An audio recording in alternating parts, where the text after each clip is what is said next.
야, 김정규! 너한테서 썩은 흙냄새가 진동을 한다. 여기 호텔이야. 주제 파악 좀 하고 살지? 번쩍이는 명품 정장을 입은 동창은 제 흙 묻은 작업복 주머니에 5만 원짜리 지폐를 억지로 구겨 넣으며 비릿하게 웃었습니다. 얘따! 차비나 해라! 우리 회사 경비 자리 하나 비는데 꽂아줄까? 하지만 그는 꿈에도 몰랐습니다. 자신이 짓밟고 있는 이 초라한 경비원이 내일 아침 자신의 목줄을 쥐고 흔들 모기업의 회장님이라는 사실을 말이죠.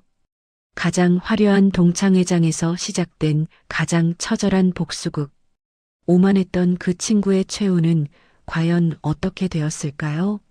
시작하기 전에 무료로 눌러주시는 구독과 좋아요, 알림 설정은 똑순이 사랑방에 큰 힘이 됩니다. 지금 어디서 듣고 계신지 댓글 달아주세요. 그럼 지금부터 이야기를 시작하겠습니다. 서울 외곽에 위치한 대규모 아파트 건설 현장은 그야말로 아비규환의 지옥도였습니다. 사흘 밤낮으로 퍼부은 기록적인 폭우가 기어이 화를 부르고 말았습니다. 집안이 물러지면서 높이 5m에 달하는 옹벽이 굉음과 함께 무너져 내린 것입니다.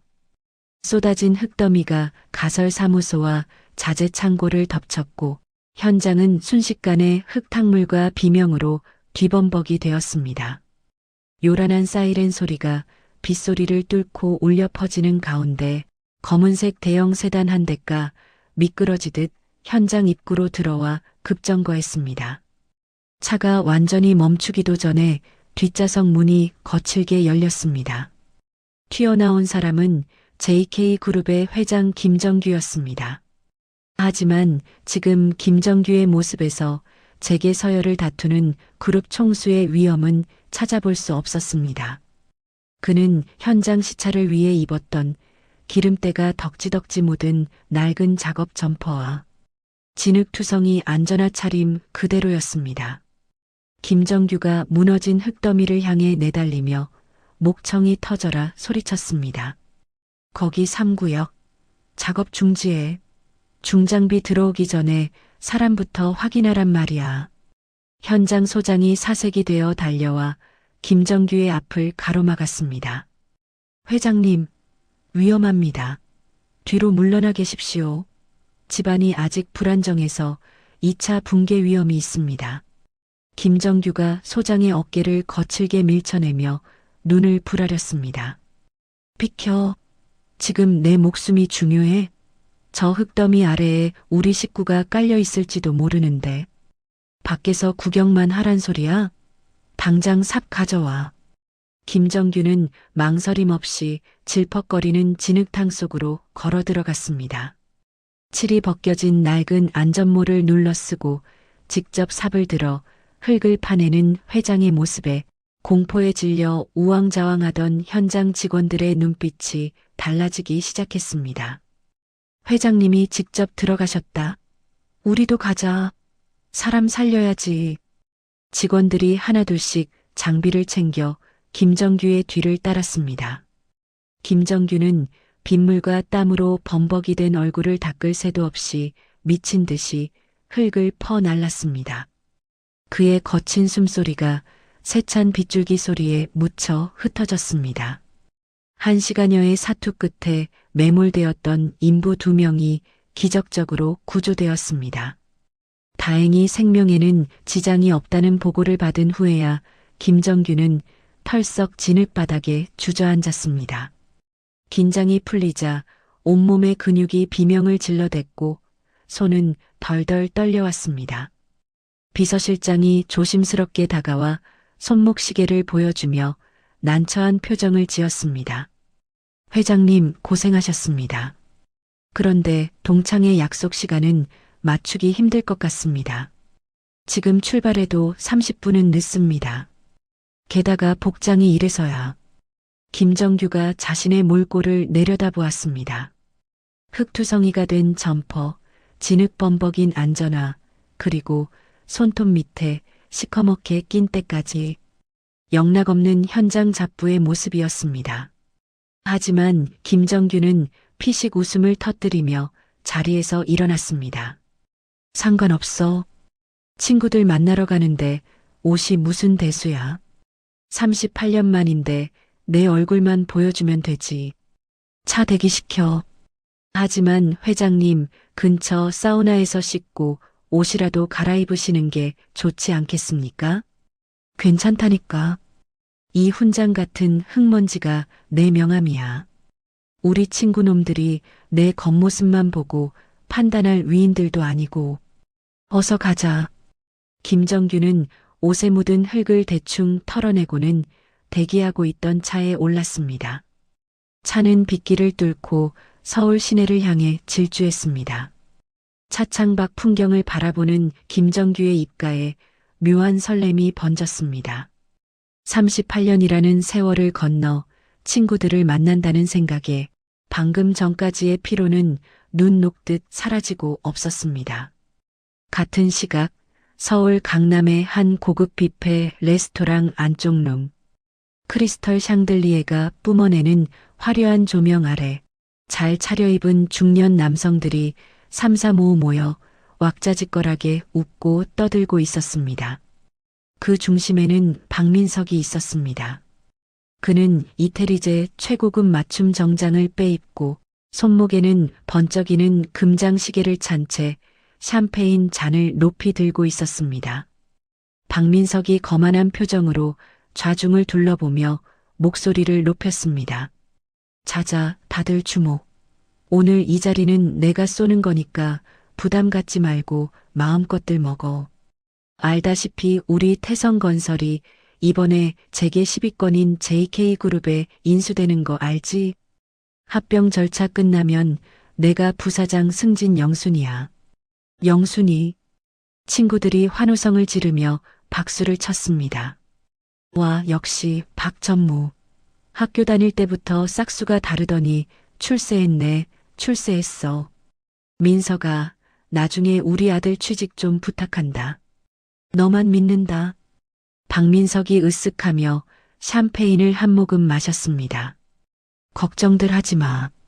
내 라인만 잘 타면 콩고물이라도 떨어질 테니까. 그런데 그 JK그룹 회장이라는 양반 참 미스터리하단 말이야. 옆에 있던 친구가 호기심 어린 눈으로 물었습니다. 왜? 뭐가 미스터리한데? 얼굴을 통 안 비쳐. 소문에는 교포 출신이라 한국말도 어눌하다는 얘기도 있고 바지 사장이고 진짜 실세는 뒤에 따로 있다는 말도 있어. 뭐 어쨌든 실무는 내가 다 쥐고 있으니까 회장이 누구든 상관없지만 말이야. 박민석이 너스레를 떨자 좌중이 다시 한번 웃음바다가 되었습니다. 그때 룸 구석진 테이블에 조용히 앉아있던 최동훈이 눈치를 보며 박민석에게 다가왔습니다. 전무님, 잠 비셨는데 제가 한 잔 더 따라 드릴까요? 박민석이 최동훈을 힐끗 쳐다보며 코웃음을 쳤습니다. 야, 최 부장. 너는 동창회까지 와서 부하 직원 티를 내냐? 하여간 넌 이래서 만년 부장인 거야. 융통성이 없어요. 융통성이. 친구들 앞에서도 굽실거리지 좀 마라. 내가 다 쪽팔린다. 최동훈이 멋쩍은 듯 머리를 극적이며 고개를 숙였습니다. 죄송합니다. 습관이 되어서. 됐고 거기 훈제 연어 샐러드나 좀 더 가져와 봐. 입이 심심하네. 박민석이 손가락을 까딱거리며 심부름을 시켰습니다. 최동훈은 군말 없이 접시를 들고 일어섰습니다. 친구들 사이에서도 상하 관계가 분명한 두 사람의 모습에 분위기가 잠시 썰렁해졌지만 박민석의 기세에 눌려 아무도 뭐라 하는 사람이 없었습니다. 바로 그때였습니다. 룸문이 조심스럽게 열리더니 한 남자가 들어섰습니다. 순간 왁자지껄하던 룸 안에 찬물을 끼얹은 듯 정적이 흘렀습니다. 모두의 시선이 문 쪽으로 쏠렸습니다. 그곳에는 흙먼지를 뒤집어 쓴 낡은 작업 점퍼 차림의 김정규가 서 있었습니다. 머리카락은 헝클어졌고 바지 밑단에는 아직 마르지 않은 누런 진흙이 말라붙어 있었습니다. 고급스러운 뷔페와는 전혀 어울리지 않는 마치 공사판에서 방금 튀어나온 듯한 이질적인 모습이었습니다. 김정규가 쑥스러운 듯 흙 묻은 손으로 머리를 긁적이며 입을 열었습니다. 늦어서 미안하다. 오는 길에 일이 좀 생겨서. 침묵을 깬 건 박민석의 날카로운 비웃음이었습니다. 박민석이 샴페인 잔을 테이블에 탁 내려놓으며 소리쳤습니다. 야, 이거 누구야? 우리 학교 전설의 꼴통 김정규 아니냐? 그런데 꼴이 그게 뭐냐? 너 여기서 발레 파킹 알바하냐? 아니면 주방 하수구 뚫으러 왔냐? 박민석의 말에 친구들이 하나둘 키득거리지 시작했습니다. 김정규는 쓴웃음을 지으며 대꾸했습니다. 아니, 근처에서 일 좀 하다가 바로 오는 바람에 옷을 못 갈아입었네. 보기는 좀 그래도 이해들 해줘라. 반갑다, 친구들아. 김정규가 빈자리를 찾아 걸음을 옮기려는데 박민석이 벌떡 일어나 앞을 가로막았습니다. 박민석은 짐짓 코를 쥐는 신용을 하며 과장되게 인상을 찌푸렸습니다. 어이구, 냄새야. 야, 김정규. 너한테서 썩은 흙냄새랑 땀냄새가 진동을 한다. 여기 호텔 뷔페야. 이런 꼴로 들어오면 다른 손님들 밥맛 떨어지는 거 몰라? 주제 파악 좀 하고 살지? 민서가 말이 좀 심하다. 오랜만에 만난 친구한테. 최동훈이 접시를 내려놓고 황급히 달려와 나서서 말려보려 했지만 박민석은 눈을 부라리며 최동훈을 쏘아붙였습니다. 너는 가만히 있어. 최 부장, 너도 지금 쟤랑 똑같은 급으로 보이고 싶어서 그래. 이러니까 네가 평생 그 모양인 거야. 급이 맞는 사람끼리 어울려야지. 박민석은 다시 김정규를 향해 고개를 돌렸습니다. 그리고는 지갑에서 5만 원권 지폐 몇 장을 꺼내 김정규의 흙 묻은 점퍼 주머니에 억지로 찔러 넣었습니다. 마치 적선하듯 무례한 손길이었습니다. 자, 옛다. 차비나 해라. 회비 20만 원 낼 돈은 없을 거 아니야? 안 그래도 우리 회사 지하 주차장 경비 자리가 하나 비는데 거긴 밥은 잘 나오거든. 내가 특별히 인사팀에 말해서 꽂아줄 테니까 나중에 연락해라. 응? 박민석이 김정규의 어깨를 툭툭 치며 비릿한 미소를 지었습니다. 주변 친구들 몇몇도 덩달아 킬킬대며 김정규를 조롱의 눈빛으로 바라보았습니다. 김정규는 주머니에 찔러 넣어지는 돈을 묵묵히 내려다보았습니다. 치밀어 오르는 모욕감에 주먹이 쥐어졌지만 이내 힘을 풀었습니다. 여기서 화를 내는 것은 친구를 만나러 온 자신의 진심을 더럽히는 일이라 생각했습니다. 그는 고개를 들어 박민석의 눈을 똑바로 응시하며 차분하게 말했습니다. 그래, 고맙다. 그 제안 잘 생각해 볼게. 김정규는 박민석이 건넨 명함을 받아들고는 조용히 돌아서서 룸을 나갔습니다. 그의 등 뒤에서 박민석의 큰 웃음소리가 들려왔습니다. 하하, 맞지? 저게 현실이야. 공부 안 하면 저렇게 사는 거라고. 복도로 나온 김정규는 깊은 한숨을 내쉬었습니다. 주머니 속에 5만 원권 지폐들이 마치 불덩이처럼 뜨겁게 느껴졌습니다. 하지만 그의 눈빛만은 차갑게 가라앉아 있었습니다. 박민석, 내 놈이 정 그렇다면 내가 그 경비원이 되어주마. 내 놈이 만든 그 알량한 성이 얼마나 쉽게 무너지는지 똑똑히 보여주지. 김정규는 흙 묻은 작업복 깃을 다시 한번 여미고는 단호한 발걸음으로 호텔 로비를 빠져나갔습니다. 38년 만의 재회는 그렇게 씁쓸한 뒷맛만을 남긴 채 끝이 났습니다.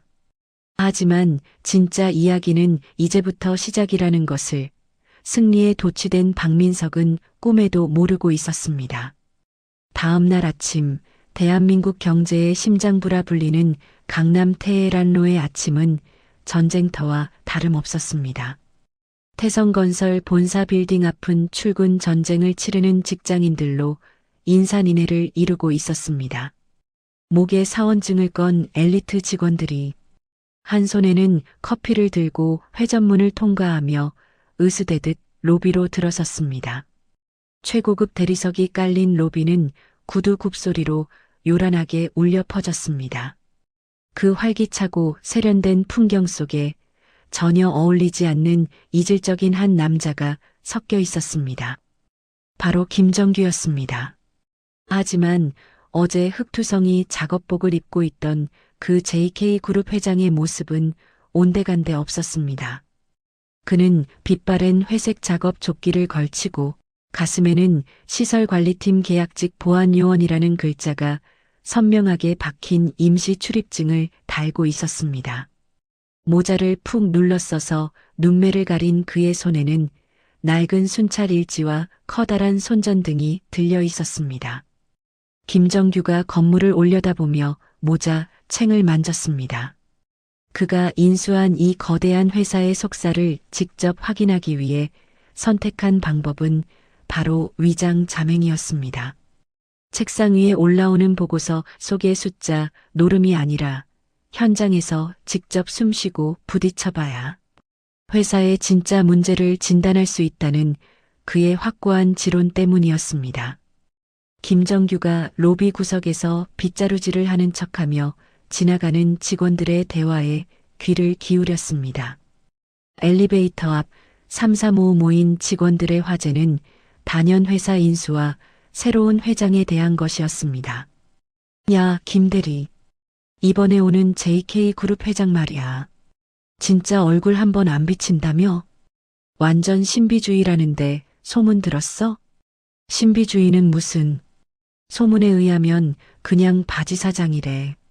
실세는 따로 있고 뒤에서 조종만 한다더라. 교포 출신이라 한국말도 잘 못한다는 소문도 있어. 하긴 그러니까 우리 박민석 전무님이 저렇게 기세등등하지. 벌써부터 자기가 부사장 된 것처럼 행동하시잖아.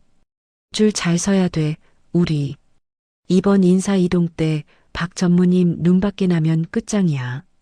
직원들은 킬킬대며 박민석의 라인에 서는 것이 살 길이라며 속닥거렸습니다. 김정규의 눈매가 가늘어졌습니다. 회사가 넘어가는 중차대한 시기에 직원들의 관심사는 회사의 비전이나 안정이 아니라 오로지 사내 정치와 줄 서기뿐인 듯 했습니다.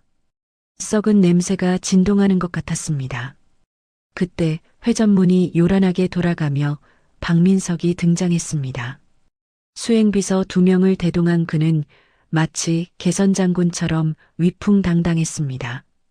빳빳하게 다려진 최고급 이태리제 슈트는 로비의 조명을 받아 번들거렸고 턱은 거만하게 치켜 올려져 있었습니다.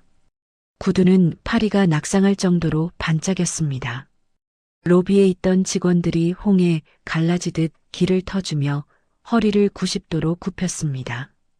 군기가 바짝 든 목소리들이 로비를 울렸습니다.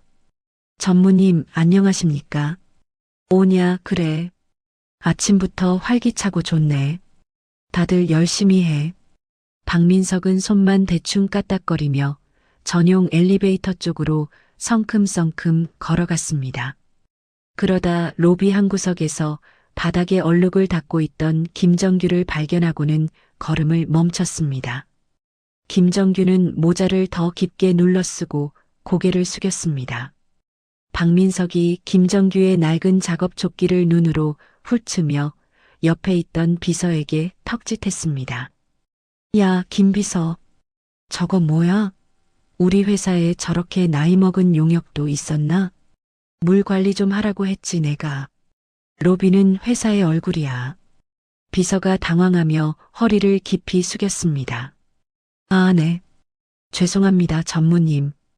이번에 시설팀 야간 경비 쪽에 결혼이 생겨서 급하게 임시로 들어온 대체 인력 같습니다. 바로 시정하겠습니다.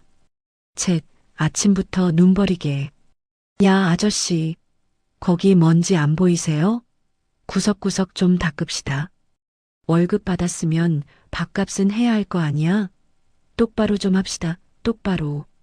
박민석이 김정규를 향해 쏘아붙이고는 혀를 차며 엘리베이터에 올랐습니다.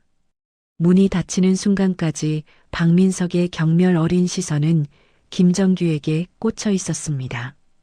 김정규는 잡고 있던 대걸레 자루를 꽉 움켜쥐었습니다. 손등에 시퍼런 핏줄이 불끈 솟았습니다. 친구라는 놈이 직원들을 그리고 약자들을 어떻게 대하는지 뼈저리게 느끼는 순간이었습니다. 어제 동창회에서의 모욕이 개인적인 것이었다면 오늘 본 모습은 회사의 리더로서 자격 미달임을 보여주는 증거였습니다.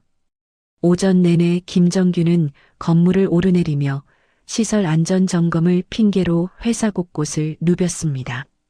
겉만 번지르르 했지 속은 엉망이었습니다. 비상구 계단에는 온갖 잡동사니가 쌓여 있어 화재 시 대피가 불가능해 보였고 소화기는 점검표 날짜가 지난 지 오래였습니다. 건물의 안전보다는 보여주기식 행정에만 치중하고 있다는 명백한 증거였습니다. 점심시간이 지날 무렵 직원들이 식사를 하러 나가 사무실이 텅 비었을 때였습니다. 김정규는 15층 임원실 근처 비상계단으로 향했습니다. 조용히 휴식을 취하며 생각도 정리할 겸 선택한 장소였습니다. 무거운 철문을 열고 계단참에 앉으려던 순간 위층에서 격앙된 목소리가 울려 퍼졌습니다. 너무나도 익숙한 목소리였습니다. 전무님, 이건 말도 안 됩니다. 어떻게 저보고 이걸 다 뒤집어 쓰라는 말씀입니까? 이건 범죄입니다. 최동훈의 목소리였습니다. 평소 온순하고 싫은 소리 한 번 못하던 그의 목소리가 부들부들 떨리고 있었습니다.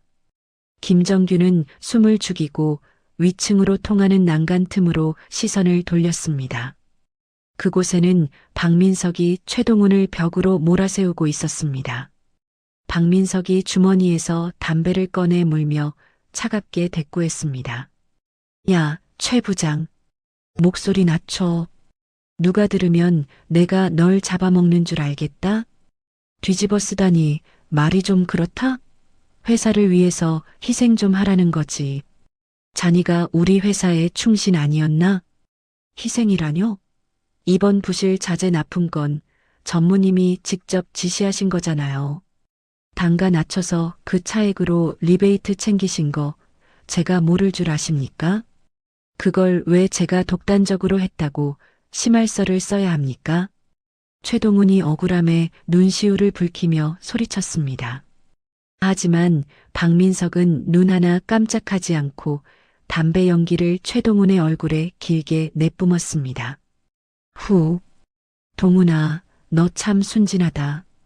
세상이 원래 그런 거야. 윗물이 맑으려면 아랫물이 좀 흙탕물도 뒤집어 쓰고 그러는 거지. 그리고 너 상황 파악이 안 되나 본데 이번에 JK그룹 감사팀 들어오면 이거 무조건 걸려. 그때 가서 전무인 내가 다치면 우리 라인 다 죽는 거야. 네가 총대 메고 조용히 나가주면 내가 나중에 인수 작업 끝나고 부사장 되고 나서 다시 챙겨준다니까? 못합니다. 제 양심 걸고 기술자로서 그런 짓은 죽어도 못합니다. 저도 처자식 있는 가장입니다. 불명예 퇴직이라니요. 제 명예는 생각 안 하십니까? 최동훈이 몸을 돌려나가려 하자 박민석이 잽싸게 최동훈의 뒷덜미를 낚아채 벽으로 거칠게 밀쳤습니다. 쿵 하는 소리와 함께 최동훈이 고통스러운 신음을 흘렸습니다. 박민석의 표정이 순식간에 악기처럼 일그러졌습니다. 이 새끼가 좋게 말하니까 기어오르네. 야, 최동훈. 내 딸내미 이번에 미국으로 유학 간다며? 입학 허가서 받았다면서? 최동훈의 눈동자가 심하게 흔들렸습니다. 가장 아픈 곳을 찔린 아버지의 나약함이었습니다. 그걸 전무님이 어떻게... 내가 내 뒷조사 하나 안 해봤을 것 같아? 내 마누라가 동네방네 자랑하고 다니더만. 너 지금 여기서 내 말 거역하고 잘리면 퇴직금은커녕 배임 횡령으로 고소당해서 감옥 가. 그럼 내 딸 유학은? 내 마누라는? 길바닥에 나앉는 거야. 내 딸 인생 망치고 싶어? 박민석이 최동훈의 귓가에 입을 대고 뱀처럼 속삭였습니다. 선택해. 조용히 심할서 쓰고 나가서 내가 뒤로 챙겨주는 위로금 받아서 딸 유학 보낼래? 아니면 여기서 객기 부리다가 정가자 돼서 온 가족 쪽박 찰래? 너 지금 썩은 동아줄이라도 잡아야 살 수 있어. 최동훈의 다리가 후들거렸습니다. 억울함과 분노, 그리고 가족에 대한 걱정이 뒤섞여 얼굴이 흙빛으로 변해갔습니다. 그는 입술을 깨물며 고개를 떨구었습니다. 전무님, 정말 너무하십니다. 친구한테 어떻게 이럴 수가 있습니까? 친구? 야, 우리가 언제부터 친구였냐? 넌 그냥 내 밑에서 일하는 부속품이야. 착각하지 마. 오늘 퇴근 전까지 심할서 써서 내 책상 위에 올려놔. 안 그러면 내일 아침에 경찰서에서 보게 될 거다. 박민석은 최동훈의 어깨를 툭툭 치고는 비웃음을 흘리며 비상계단 문을 열고 나갔습니다. 흐흐흐, 멍청한 놈. 진작 말을 들었으면 좋았잖아. 철문이 닫히는 소리가 텅 빈 계단에 공명했습니다. 홀로 남겨진 최동훈은 벽에 등을 기댄 채 주르륵 미끄러져 내렸습니다. 그리고는 양손으로 얼굴을 감싸 쥐고 꺽꺽거리며 오열하기 시작했습니다. 좁고 어두운 계단 통로에 중년 가장의 처절한 울음소리가 메아리 쳤습니다. 아래층 계단참, 기둥 뒤에 숨어있던 김정규의 눈에서 불꽃이 튀었습니다. 그는 손에 쥐고 있던 휴대전화의 녹음 종료 버튼을 눌렀습니다. 화면에는 녹음 저장 완료라는 메시지가 떴습니다. 김정규의 손이 부들부들 떨렸습니다. 단순히 회사가 방만하게 운영되고 있다고만 생각했는데 그 뿌리가 친구의 탈을 쓴 악마였다니 충격이었습니다. 학창시절 함께 실습실에서 기름밥을 먹으며 미래를 꿈꾸던 친구를 자신의 탐욕을 채우기 위해 벼랑 끝으로 내모는 박민석의 추악한 민낯을 목격한 김정규의 가슴 속에서 뜨거운 것이 치밀어 올랐습니다. 김정규는 조용히 위층을 올려다보았습니다. 여전히 들려오는 최동훈의 흐느낌 소리가 그의 심장을 후벼 팠습니다. 당장이라도 올라가서 최동훈의 어깨를 안아주고 싶었지만 김정규는 이를 악물고 참았습니다. 지금 섣불리 나섰다가는 박민석을 완벽하게 응징할 기회를 놓칠 수도 있었습니다. 조금만 참아라, 동훈아. 내 눈물, 내가 피눈물로 갚아주마. 네가 잡은 그 줄이 썩은 동아줄이 아니라 황금 동아줄이 되게 해줄 테니까. 김정규는 녹음된 파일을 자신의 개인 비밀 클라우드로 전송했습니다. 그리고 비서실장에게 문자 메시지를 보냈습니다. 태성건설 자재 납품 내역, 박민석 전무법인카드 사용 내역, 그리고 최근 5년간 결제 서류 원본. 오늘 밤까지 전부 확보해. 하나도 빠짐없이. 전쟁 준비해라. 전송 버튼을 누르는 김정규의 손가락에 잔뜩 힘이 들어갔습니다. 그는 모자를 고쳐 쓰고 손전등을 꽉 쥐었습니다. 어둠 속에서 빛나는 그의 눈빛은 더 이상 힘없는 계약직 경비원의 것이 아니었습니다. 사냥감을 노리는 맹수의 눈빛, 아니 썩은 환부를 도려내려는 집도이의 서늘한 눈빛이었습니다. 김정규는 발소리를 죽여 계단을 내려갔습니다. 그의 등 뒤로 친구의 울음소리가 잦아들고 있었습니다. 이제 반격의 서막이 올랐습니다. 태성건설이라는 거대한 정글 속에서 진짜 왕이 누구인지 보여줄 시간이 다가오고 있었습니다. 오후의 나른한 햇살이 태성건설 사무실 창가로 비스듬히 스며들고 있었습니다. 점심 식사를 마친 직원들이 충곤증을 이겨내려 커피를 마시거나 모니터를 응시하며 타자 소리만 요란하게 울리는 평화로운 시간이었습니다. 하지만 그 평화는 사무실 문이 거칠게 열리며 산산조각이 났습니다. 감사팀 직원 5명이 서류 가방을 들고 들이닥쳤습니다. 그들의 표정은 마치 사냥감을 쫓는 사냥개처럼 살벌했습니다. 맨 앞장선 감사팀장이 최동훈 부장의 자리로 성큼성큼 걸어갔습니다. 최동훈 부장님, 잠시 자리에서 일어나 주시죠. 모니터를 보고 있던 최동훈이 놀란 토끼 눈을 하며 자리에서 일어났습니다. 강 팀장님? 무슨 일이십니까? 갑자기 왜? 본사 감사 지시입니다. 최 부장님 책상과 PC, 그리고 개인 사물함까지 전수조사하겠습니다. 팀원들 시작해. 감사팀장의 지시가 떨어지기 무섭게 팀원들이 최동훈의 책상으로 달려들었습니다.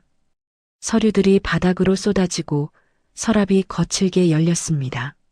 최동훈이 당황하여 그들을 막아서려 했습니다. 아니, 이게 무슨 짓입니까? 영장도 없이 남의 물건을 함부로 뒤지다니요. 이유라도 설명해 주셔야 할 것 아닙니까? 감사팀장이 품에서 서류 한 장을 꺼내 최동훈의 눈앞에 들이밀었습니다. 이유요? 여기 자재 횡령 및 배임 혐의에 대한 내부 고발이 접수되었습니다. 최 부장님이 지난 2년간 설비 자재 납품 단가를 조작해서 차액을 챙겼다는 제보입니다. 증거 인멸 우려가 있어 긴급 압수수색을 진행하는 겁니다. 최동훈의 얼굴이 백지장처럼 하얗게 질렸습니다. 횡령이라니요. 그게 무슨 말도 안 되는 소리입니까? 저는 회사 돈 10원 한 장 허투루 쓴 적 없습니다. 이거 모함입니다. 모함인지 아닌지는 조사를 해보면 알겠죠. 비켜서세요. 공무집행 방해로 가중 처벌받고 싶지 않으시면. 감사팀장이 최동훈을 거칠게 밀쳐냈습니다. 최동훈은 비틀거리며 파티션에 부딪혔습니다. 주변 직원들이 숨을 죽이고 이 광경을 지켜보고 있었습니다. 그들의 눈빛에는 동정심보다는 나만 아니면 되라는 안도감과 공포가 뒤섞여 있었습니다. 그때 소란을 듣고 임원실에서 박민석 전무가 천천히 걸어 나왔습니다. 그는 짐짓 놀란 표정을 지으며 다가왔습니다. 무슨 일이야? 사무실 떠나가게 왜들 이래? 최동훈이 구세주라도 만난 듯 박민석에게 달려가 매달렸습니다. 전무님은 아시잖습니까? 제가 횡령이라니요. 이거 뭔가 착오가 있는 겁니다. 전무님이 말씀 좀 해주십시오. 박민석이 곤란하다는 듯 미간을 찌푸리며 최동훈의 손을 슬며시 뿌리쳤습니다. 에이, 최 부장. 진정해. 감사팀이 근거도 없이 이러겠어? 자네, 내가 그렇게 처신 똑바로 하라고 일렀건만. 결국 사달을 내는구먼. 최동훈이 믿을 수 없다는 표정으로 박민석을 바라보았습니다. 네, 전무님, 그게 무슨 말씀이십니까? 저는 전무님이 시키시는 대로. 어허, 이 사람아, 어디서 윗사람을 팔아먹으려고 해? 내가 언제 자네한테 횡령하라고 시켰나? 자네가 독단적으로 욕심부리다가 걸린 걸 왜 나한테 뒤집어 씌우려고 해?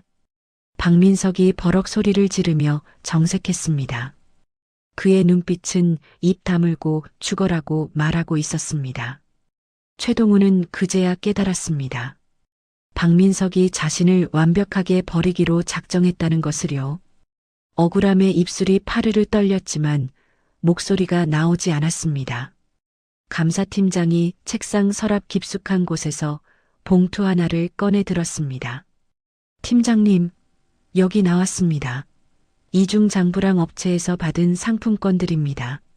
최동훈이 경악하며 소리쳤습니다. 그거 제 거 아닙니다. 저는 처음 보는 겁니다. 누가 몰래 넣어둔 겁니다. 박민석이 혀를 차며 고개를 가로저었습니다. 쯧쯧. 동훈아, 추하다. 증거가 이렇게 명백한데 발뺌을 해? 자네한테 정말 실망일세. 당장 짐 싸서 나가게. 대기 발령이야. 징계위원회 열릴 때까지 회사 근처엔 얼씬도 하지 마. 최동우는 다리에 힘이 풀려 주저앉을 뻔했습니다. 함정이었습니다. 빠져나갈 구멍이라고는 전혀 없는 완벽한 덫이었습니다. 30분 후 최동우는 종이 박스 하나를 들고 쫓겨나듯 사무실을 나와야 했습니다. 박스 안에는 낡은 슬리퍼와 가족사진, 그리고 손때 묻은 공구 몇 개가 전부였습니다. 30년을 몸바쳐 일한 대가치고는 너무나 초라했습니다. 로비로 내려온 최동우는 회전문을 향해 무거운 발걸음을 옮겼습니다. 직원들이 그를 피해 빙 돌아가거나 수군거렸습니다. 어제까지만 해도 부장님이라 부르며 따르던 부하 직원들이 그를 범죄자 보듯 쳐다보았습니다. 최동훈이 회전문 앞에 섰을 때 뒤에서 박민석의 목소리가 들려왔습니다. 잘 가라, 최 부장. 그래도 내가 힘써서 형사 고발까지는 막아볼 테니까 고마운 줄 알아. 최동훈이 천천히 뒤를 돌아보았습니다. 박민석이 주머니에 손을 꽂은 채 비릿한 미소를 짓고 있었습니다. 최동훈의 눈에서 참았던 눈물이 툭 떨어졌습니다.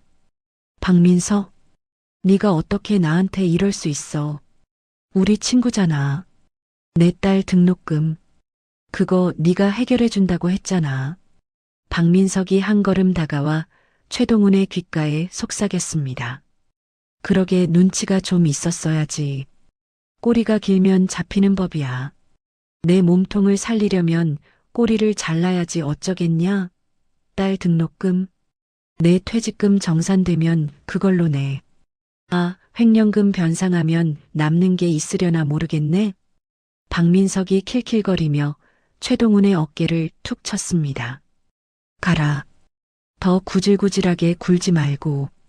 최동훈은 입술을 깨물어 피가 날 정도로 꽉 다물었습니다. 주먹을 쥐었지만 힘없는 가장이 할 수 있는 일은 아무것도 없었습니다. 그는 고개를 떨구고 도망치듯 회전문을 빠져나갔습니다.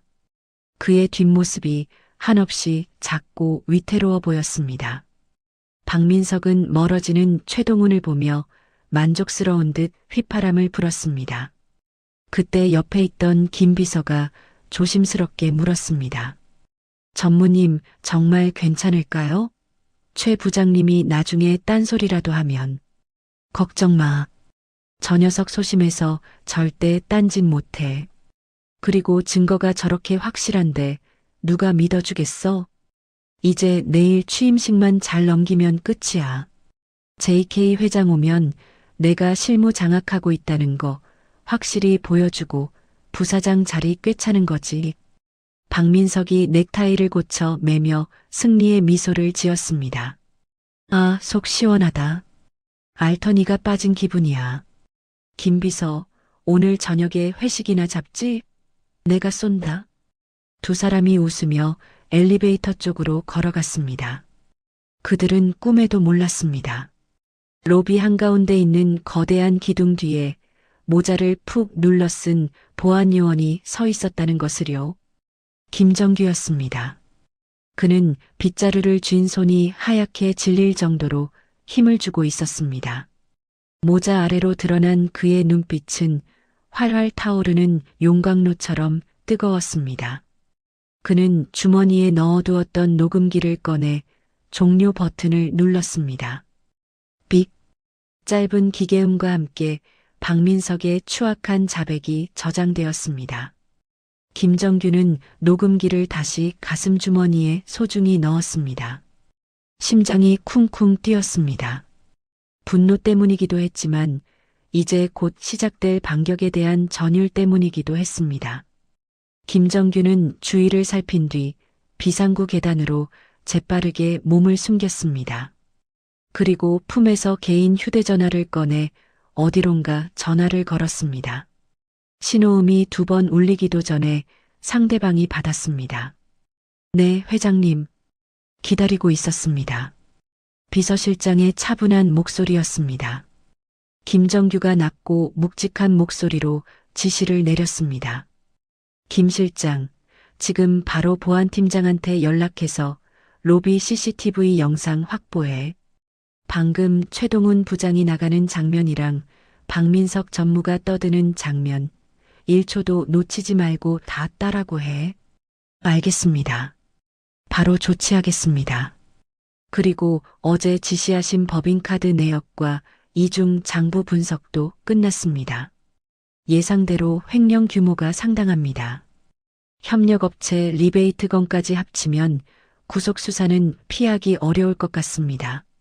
좋아. 아주 좋아. 그 파일들 보기 좋게 정리해서 내일 취임식 프레젠테이션 자료에 띄울 수 있게 준비해. 글씨는 제일 크게 빨간색으로. 박민석 그놈 눈에 아주 잘 보이게 말이야. 김정규의 목소리에 서늘한 살기가 감돌았습니다. 그리고 내일 취임식 행사는 예정대로 진행한다. 단 식순을 좀 바꿔야겠어. 회장 취임사 다음에 우수사원 표창이 아니라 특별감사 결과 보고 시간을 넣어. 특별감사 결과 보고 말씀이십니까? 그래. 내가 직접 브리핑할 거야. 내일 그 자리가 박민석의 부사장 취임식이 아니라 지옥으로 가는 급행열차 티켓을 끊는 자리가 될 거니까. 명심하겠습니다. 완벽하게 준비하겠습니다. 전화를 끄는 김정규는 벽에 기대어 길게 숨을 내쉬었습니다. 눈을 감자 최동훈의 눈물 젖은 얼굴이 떠올랐습니다. 친구를 믿었던 대가가 배신과 누명이라니. 김정규는 다시 한번 다짐했습니다. 이 썩어 빠진 판을 완전히 뒤집어 엎겠다고요. 그는 다시 모자를 눌러쓰고 로비로 나갔습니다. 바닥을 쓰는 그의 빗자루질이 전보다 훨씬 힘차고 절도 있어 보였습니다. 마치 로비에 묻은 박민석의 더러운 흔적을 박박 문지러 지우려는 듯 했습니다. 퇴근 시간이 다가오자 직원들이 하나둘 건물을 빠져나갔습니다. 박민석도 수행원들의 배웅을 받으며 고급 세단에 올라탔습니다. 차창 너머로 보이는 그의 얼굴은 세상을 다 가진 듯 여유로워 보였습니다. 김정규는 멀어지는 박민석의 차를 노려보며 나직이 응조렸습니다. 웃어라, 실컷 웃어도. 그 웃음이 울음으로 바뀌는 건 내일 아침 10시면 충분하니까. 김정규는 주머니에서 최동훈의 명함을 꺼내 만지작거렸습니다. 꼬깃꼬깃해진 명함에는 설비팀 부장 최동훈이라는 글자가 박혀 있었습니다. 김정규는 그 명함을 작업 조끼 안주머니, 심장과 가장 가까운 곳에 넣었습니다. 해가 저물고 빌딩 숲에 어둠이 깔리기 시작했습니다. 태성건설 본사 꼭대기층에 간판불이 들어왔습니다. 내일이면 주인이 바뀔 그 간판을 올려다보며 김정규는 경비실로 향했습니다. 오늘 밤은 그에게도 최동훈에게도 그리고 박민석에게도 아주 긴 밤이 될 것 같았습니다. 폭풍전야의 고요함이 강남의 밤거리를 감싸고 있었습니다. 검푸른 어둠이 내려앉은 서울의 밤거리는 차가운 빗줄기로 젖어들고 있었습니다. 태성건설 본사 뒷골목, 화려한 빌딩 숲의 그림자에 가려진 허름한 포장마차촌에도 빗소리가 타닥타닥 천막을 때리고 있었죠. 주황색 천막 안에는 습기 찬 공기와 닭똥집 볶는 냄새, 그리고 씁쓸한 소주 냄새가 뒤엉켜 있었습니다. 그 구석진 자리에 오늘 하루 인생의 모든 것을 잃은 남자 최동훈이 홀로 앉아 있었습니다. 그의 앞에는 이미 비어버린 소주병 2개가 덩그러니 놓여 있었고 젓가락도 되지 않은 우동 국물만 싸늘하게 식어가고 있었습니다. 최동훈이 떨리는 손으로 소주병을 들어 잔을 채우려 했지만 병은 이미 바닥을 보이고 있었습니다. 그는 허탈한 표정으로 빈 병을 흔들다 식탁 위에 쾅 하고 내려놓았습니다. 소주잔 옆에 놓인 구겨진 종이 박스가 그의 처지를 대변해주는 듯 했습니다. 박스 위로 빗방울이 새어들어와 가족사진 액자의 유리를 적셨습니다. 아줌마, 여기 소주 한 병만 더 주세요. 최동훈이 혀 꼬인 목소리로 외쳤지만 빗소리에 묻혀 주인 아주머니에게는 들리지 않았습니다. 그때 포장마차의 비닐문이 젖혀지며 찬바람과 함께한 사내가 들어왔습니다. 회색 작업 조끼에 모자를 푹 눌러 쓴 김정규였습니다. 그는 우산을 접어 한쪽에 세워두고는 망설임 없이 최동훈의 맞은편 의자를 끌어당겨 앉았습니다. 최동훈이 개슴츠레한 눈을 들어 앞을 보았습니다. 술 기운 탓인지 눈앞의 사내가 흐릿하게 보였습니다. 그는 그저 자신과 비슷한 처지의 노동자가 합석한 줄로만 알았습니다. 누구쇼? 자리. 합석인가? 김정규가 모자를 살짝 들어 올리며 최동훈의 얼굴을 빤히 바라보았습니다. 눈물과 콧물로 얼룩진 친구의 얼굴은 그야말로 엉망진창이었습니다. 김정규가 손을 들어 주인 아주머니를 불렀습니다. 이모님, 여기 소주 한 병이랑 꼼장어 하나 주세요. 국물도 좀 데워주시고요. 네, 금방 갖다 드릴게. 김정규는 익숙한 솜씨로 새 소주병을 따서 최동훈의 잔에 콸콸 따랐습니다. 투명한 액체가 찰랑거리며 잔을 채웠습니다. 마셔라, 동훈아. 오늘 같은 날은 취해도 된다. 최동훈이 깜짝 놀라 눈을 비비며 상대를 다시 쳐다보았습니다. 익숙한 목소리, 그리고 어제 동창회에서 봤던 그 허름한 작업복 차림. 그제야 최동훈은 앞사람이 김정규임을 알아차렸습니다. 정규냐? 네가 여긴 어떻게 해? 지나가다 보니 내 청승맞은 등이 보이길래 들어왔다. 너 꼴이 이게 뭐냐? 회사에서 무슨 일 있었어? 김정규가 시치미를 뚝 떼고 물었습니다. 최동훈은 김정규의 질문에 억눌러왔던 설움이 폭발한 듯 울컥했습니다. 그는 떨리는 손으로 소주잔을 단숨에 털어넣고는 입가를 거칠게 닦았습니다. 정규야, 나 잘렸다. 30년을 개처럼 일했는데 하루아침에 도둑놈 누명 쓰고 쫓겨났다. 최동훈이 테이블을 주먹으로 내리치며 흐느꼈습니다. 낡은 테이블이 덜컹거렸습니다. 내가 뭘 그렇게 잘못했냐? 시키는 대로 볼트 조이라면 조이고 밤새워두면 그리라면 그렸어. 기술자는 거짓말하면 안 된다고, 부실 자재 쓰면 사람 죽는다고. 그거 하나 지키려고 했는데. 최동훈의 눈에서 굵은 눈물방울이 뚝뚝 떨어져 우동 그릇 위로 파문을 일으켰습니다. 김정규는 말없이 최동훈의 빈잔을 다시 채워주었습니다. 그의 눈빛이 깊고 어둡게 가라앉았습니다. 그런데 박민석 그 새끼가 나보고 횡령을 했대. 내가 딸내미 유학비 때문에 회사 돈을 빼돌렸대. 나 진짜 억울해서 미치겠다, 정규야. 최동훈이 가슴을 주먹으로 퍽퍽 치며 통곡했습니다. 나 가장으로서 빵점이야. 우리 딸 혜진이 다음 달에 미국 간다고 친구들한테 다 자랑해놨는데 이제 어떡하냐? 아빠가 도둑놈 돼서 잘렸는데 유학은 무슨 유학이야. 나 죽어버리고 싶다, 진짜. 최동훈은 테이블 위에 엎드려 어린아이처럼 엉엉 울기 시작했습니다. 주변 손님들이 힐끔거렸지만 김정규는 아랑곳하지 않았습니다. 그는 엎드린 최동훈의 등, 낡은 양복 재킷 위로 느껴지는 그 고단한 등의 떨림을 손바닥으로 가만히 쓸어내렸습니다. 거친 손바닥의 온기가 최동훈의 등에 전해졌습니다. 동훈아, 고개 들어봐. 김정규의 낮고 단호한 목소리에 최동훈이 퉁퉁 부은 눈으로 고개를 들었습니다. 김정규는 자신의 주머니에서 꼬깃꼬깃한 손수건을 꺼내 최동훈에게 건넸습니다. 닦아. 콧물 흐른다. 기술자가 어디 가서 함부로 눈물 보이는 거 아니다. 최동훈이 코를 팽 풀며 훌쩍였습니다. 기술자, 기술자가 다 무슨 소용이야. 힘없고 백 없으면 그냥 부속품이지. 나 같은 건 쓰다 버리면 그만인 몽키 스패너 같은 거야. 누가 그래? 누가 널더러 부속품이래? 김정규가 정색하며 최동훈을 쏘아보았습니다. 그의 눈빛에서 뿜어져 나오는 강렬한 기운에 최동훈이 움찔했습니다. 김정규가 술잔을 들어 자신의 입에 털어넣고는 탁 소리나게 내려놓았습니다. 잘 들어, 최동훈.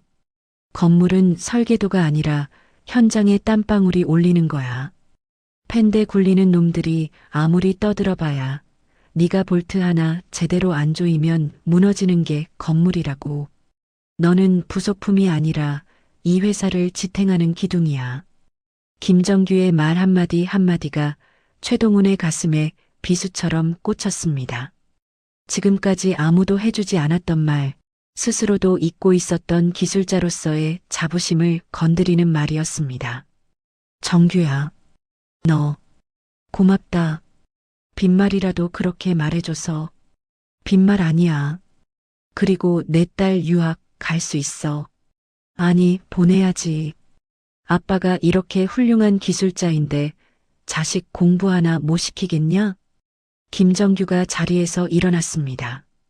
그는 주머니에서 지갑을 꺼내 술값을 테이블 위에 올려놓았습니다. 그리고는 여전히 멍하니 앉아있는 최동훈의 어깨를 꽉 움켜쥐었습니다. 동훈아, 내일 아침 10시까지 회사 대강당으로 와라. 대강당? 거긴 왜? 나 출입 금지 당했어. 근처에도 가지 말래. 그냥 와. 내가 오라고 했다고 해. 경비들이 막으면 내 이름 대. 김정규가 오라고 했다고.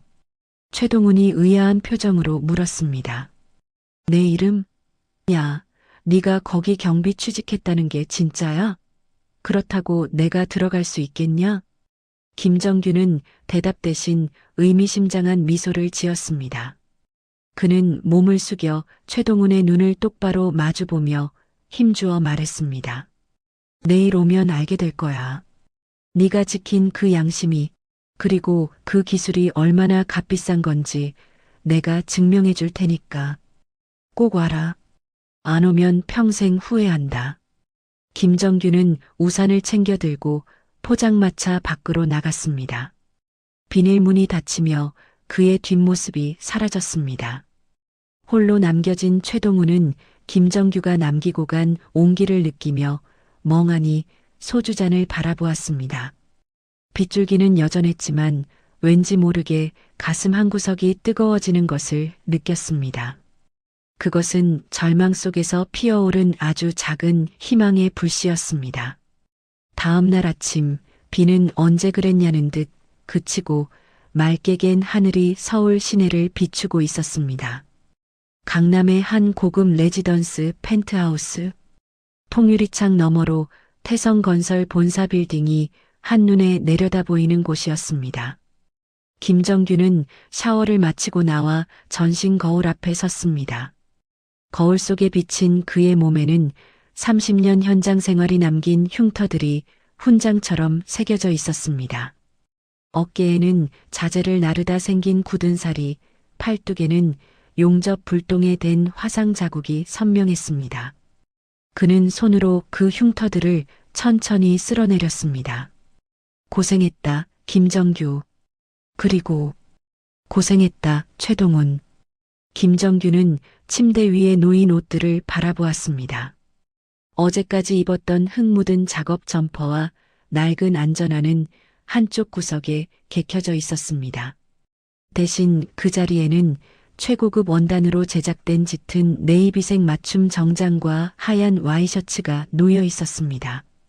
김정규는 천천히 와이셔츠에 팔을 끼웠습니다.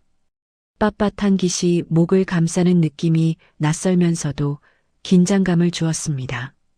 그는 바지를 입고 윤희나게 닦인 검은색 구두를 신었습니다.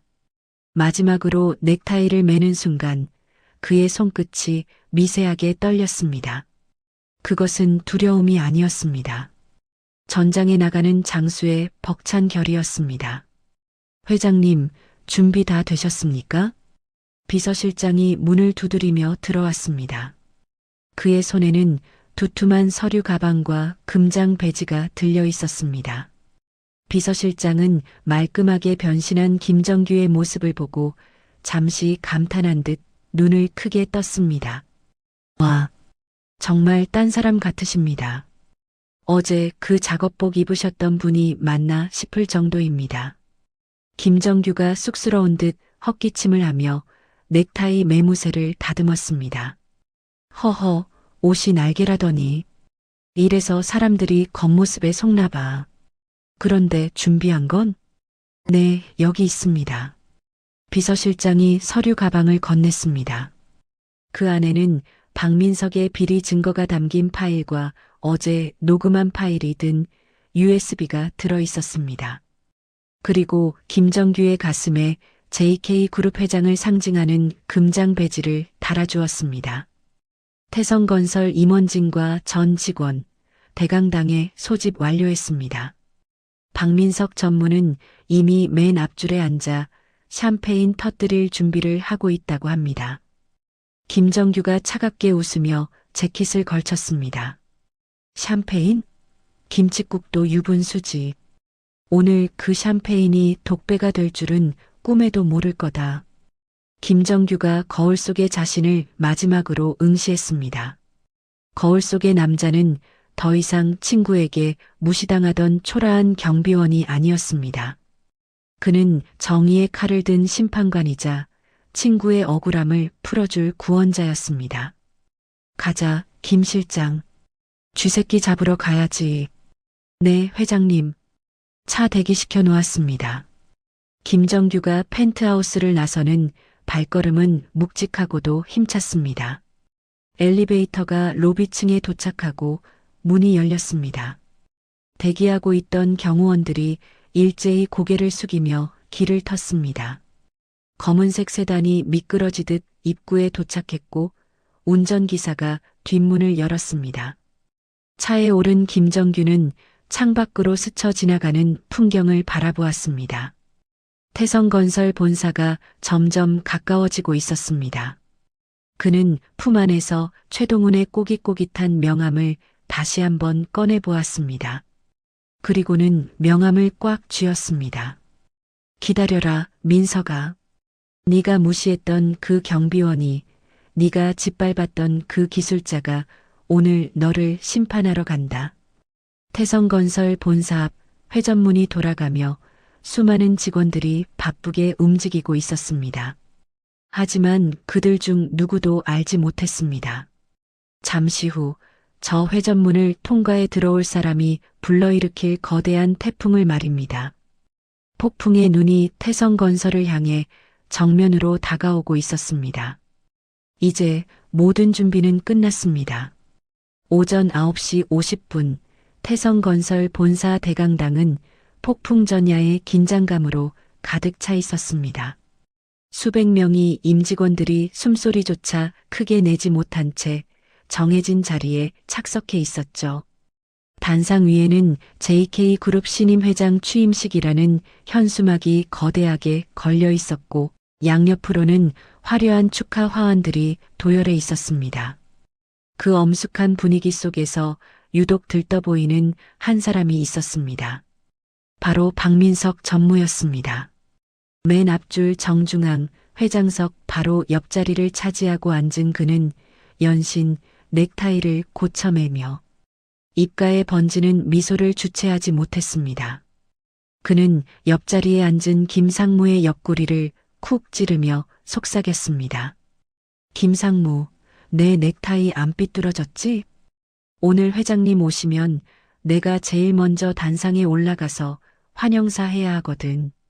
첫인상이 중요하잖아.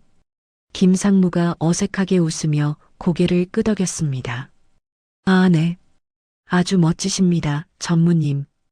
역시 차기 부사장님다운 포스가 느껴지네요. 허허, 이 사람 참. 아직 발령도 안 났는데 벌써부터 부사장이라니. 말 조심해. 누가 들으면 내가 벌써 회사를 장악한 줄 알겠어.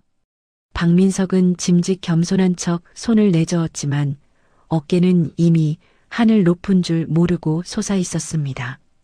그는 속으로 쾌재를 불렀습니다. 눈에 가시 갔던 최동훈도 처리했고 이제 굴러들어온 바지사장 회장만 잘 구워 삶으면 태성건설은 자신의 왕국이나 다름없었으니까요. 그때 강당 뒤편 문이 살짝 열리며 누군가 조심스럽게 들어왔습니다. 어깨가 축 늘어진 채 주위를 두리번거리는 남자 최동훈이었습니다. 그는 정문 경비원들에게 제지당할 뻔했지만 회장님의 특별 초청 명단에 이름이 있다는 확인을 받고 겨우 들어올 수 있었습니다. 최동훈은 죄인처럼 고개를 숙인 채 맨 뒷줄 구석진 기둥 뒤에 섰습니다. 화려한 단상과 박민석의 뒷모습을 바라보는 그의 눈시울이 붉어졌습니다. 어제 김정규가 호언장담하며 오라고 해서 오긴 했지만 과연 자신이 여기 있어도 되는 건지 불안하기만 했습니다. 정규야, 네가 정말 여기 경비로 취직한 거냐? 그렇다 해도 내가 뭘 할 수 있겠어. 오전 10시 정각. 강당의 조명이 어두워지고 단상 위로 핀 조명이 떨어졌습니다. 사회자가 떨리는 목소리로 마이크를 잡았습니다. 지금부터 태성건설의 새로운 도약을 이끄실 JK그룹 신임 회장님의 취임식을 거행하겠습니다. 모두 자리에서 일어서 주십시오. 직원들이 일제히 기립했습니다. 박민석은 가장 먼저 벌떡 일어나 재킷 단추를 잠그며 문 쪽을 향해 90도로 허리를 굽힐 준비를 했습니다. 신임 회장, 김정규 회장님을 큰 박수로 맞이해 주십시오. 사회자의 호명에 박민석의 귀가 번쩍 뜨였습니다. 김정규, 이름이 정규라고? 설마. 박민석의 뇌리에 이틀 전 동창회에서 봤던 흑투성이 김정규의 얼굴이 스쳐 지나갔습니다. 하지만 그는 이내 고개를 세차게 저었습니다. 에이, 설마.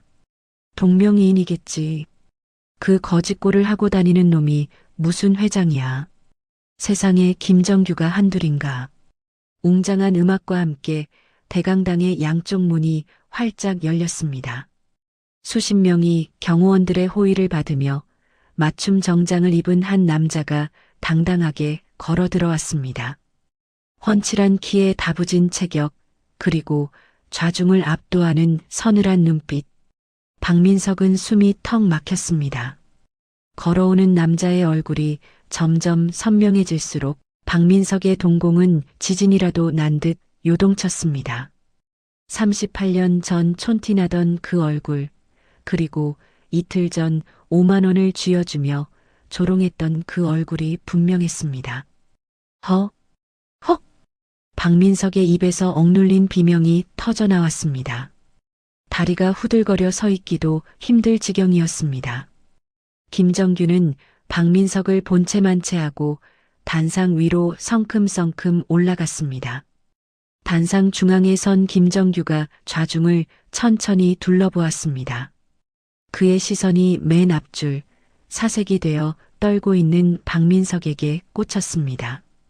김정규의 입가에 차가운 미소가 걸렸습니다. 반갑습니다. JK그룹 회장 김정규입니다. 묵직한 저음이 스피커를 통해 강당 전체에 울려 퍼졌습니다. 직원들은 웅성거리기 시작했습니다. 소문으로만 무성하던 얼굴 없는 회장의 실물이 생각보다 너무나 카리스마 넘쳤기 때문입니다. 하지만 박민석만은 공포에 질려 식은땀을 줄줄 흘리고 있었습니다. 김정규가 원고를 보지 않고 마이크를 잡았습니다.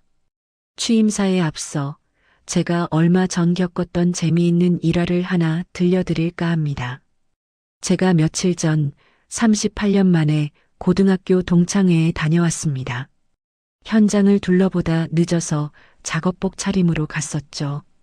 직원들이 호기심 어린 눈으로 귀를 기울였습니다. 박민석은 제발 그 입을 다물라고 소리치고 싶었지만 목소리가 나오지 않았습니다. 그런데 제 오랜 친구 하나가 저를 보더니 그러더군요. 냄새나니까 나가라고. 그리고는 지갑에서 5만 원을 꺼내주며 차비나 하라고 했습니다. 아, 참. 친절하게도 일자리를 하나 소개해 주더군요. 바로 이 회사, 태성건설의 경비원 자리였습니다.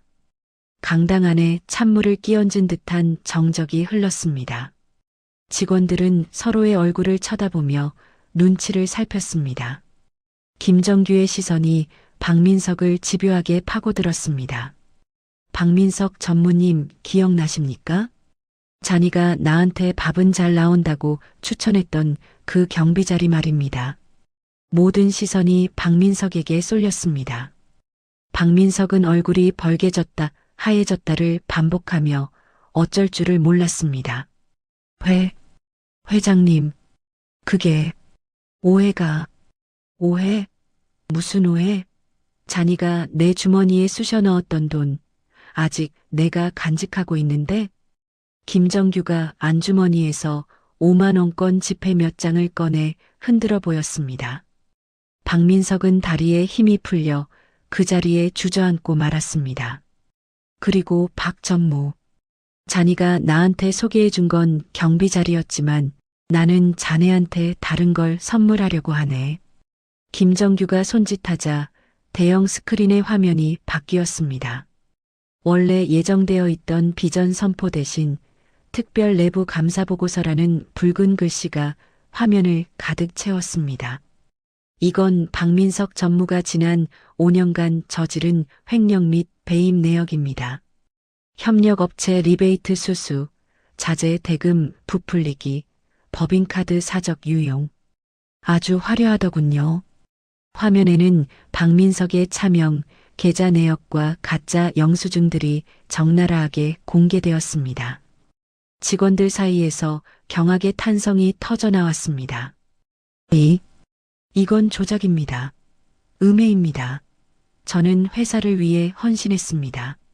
박민석이 바락바락 악을 쓰며 발버둥 쳤습니다. 헌신? 그래, 자네의 그 헌신이 얼마나 추악한지 내 귀로 직접 들었지. 김정규가 재생 버튼을 눌렀습니다. 스피커에서 치지직거리는 잡음과 함께 박민석의 목소리가 흘러나왔습니다. 야, 최동훈. 네가 총대 메고 조용히 나가주면 내가 나중에 다시 챙겨준다니까? 내 딸 유학비, 그거 내 월급으로 감당되냐? 꼬리가 길면 잡히는 법이야. 내 몸통을 살리려면 꼬리를 잘라야지 어쩌겠냐? 박민석이 최동훈을 협박하고 조롱하던 목소리가 강당 구석구석까지 생생하게 전달되었습니다. 박민석은 귀를 막으며 비명을 질렀습니다. 꺼. 당장 꺼. 하지만 녹음은 멈추지 않았습니다. 친구를 팔아먹고 자신의 안위만을 챙기려던 그의 민낯이 만천하에 드러났습니다. 직원들은 경멸 어린 눈빛으로 박민석을 노려보았습니다. 녹음이 끝나자 김정규가 싸늘하게 선고했습니다. 박민석 전무, 자네를 이 시간부로 해임하네. 그리고 업무상 횡령 및 협박 혐의로 형사고발 조치할 거야. 자네가 좋아하던 그 급에 맞는 곳으로 보내주지. 감옥이라는 곳 말이야. 안 돼. 내가 이 회사를 어떻게 키웠는데. 너 이럴 수 없어. 정규야. 친구야. 한 번만 봐줘. 박민석이 단상 위로 기어 올라오려 하자 대기하고 있던 보안 요원들이 그를 덮쳤습니다. 양팔이 꺾인 채 끌려나가면서도 박민석은 발악을 멈추지 않았습니다. 최동훈, 너 이 새끼, 네가 찔렀지? 가만 안 둬. 이거 나. 놓으라고. 박민석의 처절한 비명이 멀어지고 문이 닫히자 강당에는 다시 고요가 찾아왔습니다. 하지만 그 고요는 아까와는 달랐습니다. 정의가 실현된 후에 통쾌함과 안도감이 섞인 고요였습니다. 김정규가 옷매무새를 다듬고 다시 마이크 앞에 섰습니다. 그의 표정이 한결 부드러워졌습니다. 썩은 살을 도려냈으니 이제 새살이 돋게 해야겠죠. 이 회사를 진정으로 지탱해 온 건 방금 끌려나간 정치꾼이 아니라 묵묵히 현장을 지켜온 여러분 같은 분들입니다. 김정규의 시선이 강당 맨 뒤편 기둥 뒤에 숨어있던 최동훈을 향했습니다. 최동훈 부장님, 거기 뒤에 숨지 말고 앞으로 나오십시오. 최동훈이 깜짝 놀라 어깨를 움츠렸습니다.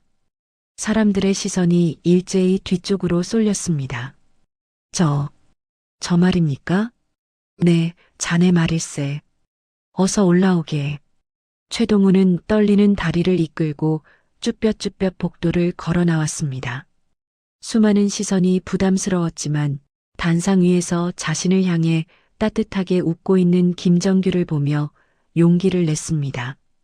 그가 단상 위로 올라오자 김정규가 두 팔을 벌려 그를 꽉 껴안았습니다. 고생했다, 친구야. 마음고생 많았지? 김정규의 낮은 속삭임에 최동훈은 참았던 눈물을 터뜨렸습니다. 정규야. 흐흑. 고맙다. 진짜 고맙다. 김정규는 최동훈의 손을 잡고 높이 들어 올렸습니다. 여러분, 소개해드립니다. 부당한 압력에도 굴하지 않고 기술자로서의 양심을 지킨 태성건설의 진짜 주인 최동훈 부장입니다. 저는 오늘부로 최동훈 부장의 징계를 무효화하고 그를 기술총괄 이사로 승진 임명합니다. 우레와 같은 박수와 함성이 터져 나왔습니다. 직원들은 진심으로 기뻐하며 환호했습니다. 그동안 박민석의 폭정에 시달렸던 그들에게 최동훈의 명예회복은 남일 같지 않은 기쁨이었습니다. 최동훈은 믿기지 않는다는 표정으로 김정규와 객석을 번갈아 보았습니다. 눈물 범벅이 된 그의 얼굴에 비로소 환한 미소가 번졌습니다. 30년 직장 생활의 서름이 그리고 가장으로서의 무거웠던 짐이 한순간에 씻겨 내려가는 순간이었습니다. 김정규가 최동훈의 어깨를 감싸며 마이크에 대고 마지막으로 말했습니다. 앞으로 우리 회사에서 줄 서기는 없습니다. 오직 실력과 양심 그리고 땀방울만이 대우받을 것입니다. 그게 제가 그리고 여기 계신 최동훈 이사가 만들어갈 태성건설의 미래입니다. 강당은 감동의 도가니가 되었습니다. 김정규와 최동훈, 두 중년 남자가 맞잡은 손은 그 어떤 보석보다 빛나고 있었습니다. 하지만 그 환호성 뒤편 강당 밖으로 쫓겨난 박민석의 눈에는 도끼가 서리고 있었습니다. 보안 요원들에게 내동댕이 쳐진 그는 헝클어진 머리를 쓸어 넘기며 이를 갈았습니다. 김정규, 최동훈, 그래, 끝까지 가보자 이거지? 내 인생을 망쳐? 너희들도 무사하지 못할 거다. 내가 그냥 죽을 것 같으냐? 박민석은 품에서 스마트폰을 꺼내려다 보안 요원들에게 뺏겼던 것을 깨닫고 바닥에 침을 뱉었습니다.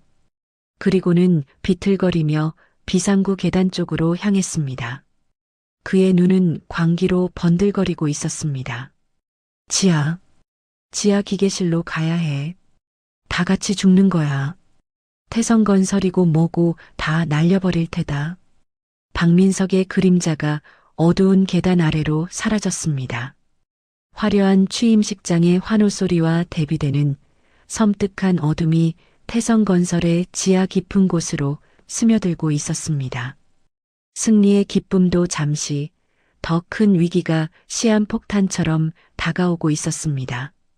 태성건설 본사 대강당에서의 취임식이 감동의 물결로 마무리되고 있을 무렵 건물의 가장 깊고 어두운 곳에서는 끔찍한 음모가 싹트고 있었습니다. 보안 요원들의 손을 뿌리치고 도망친 박민석이 향한 곳은 회사 정문이 아니었습니다. 그는 비상구 계단을 통해 지하로, 더 깊은 지하로 미친 듯이 내려가고 있었습니다. 박민석의 꼴은 말이 아니었습니다. 수백만 원을 호가하던 이태리제 양복은 찢어지고 구겨져 걸레 짝이나 다름없었고 한쪽 구두는 어디서 벗겨졌는지 맨발에 양말만 신겨진 상태였습니다. 헝클어진 머리카락 사이로 흐르는 땀방울이 그의 광기 어린 눈빛을 가렸습니다. 그는 헉헉거리는 거친 숨을 몰아쉬며 이를 갈았습니다. 김정규, 최동훈, 이 빌어먹을 놈들. 내가 이대로 죽을 것 같아? 어림없어. 내가 죽으면 너희들도 다 죽는 거야. 태성건설? 내가 못 가지면 아무도 못 가져. 다 부숴버릴 거야. 박민석은 지하 3층 기계실의 육중한 철문 앞에 멈춰 섰습니다.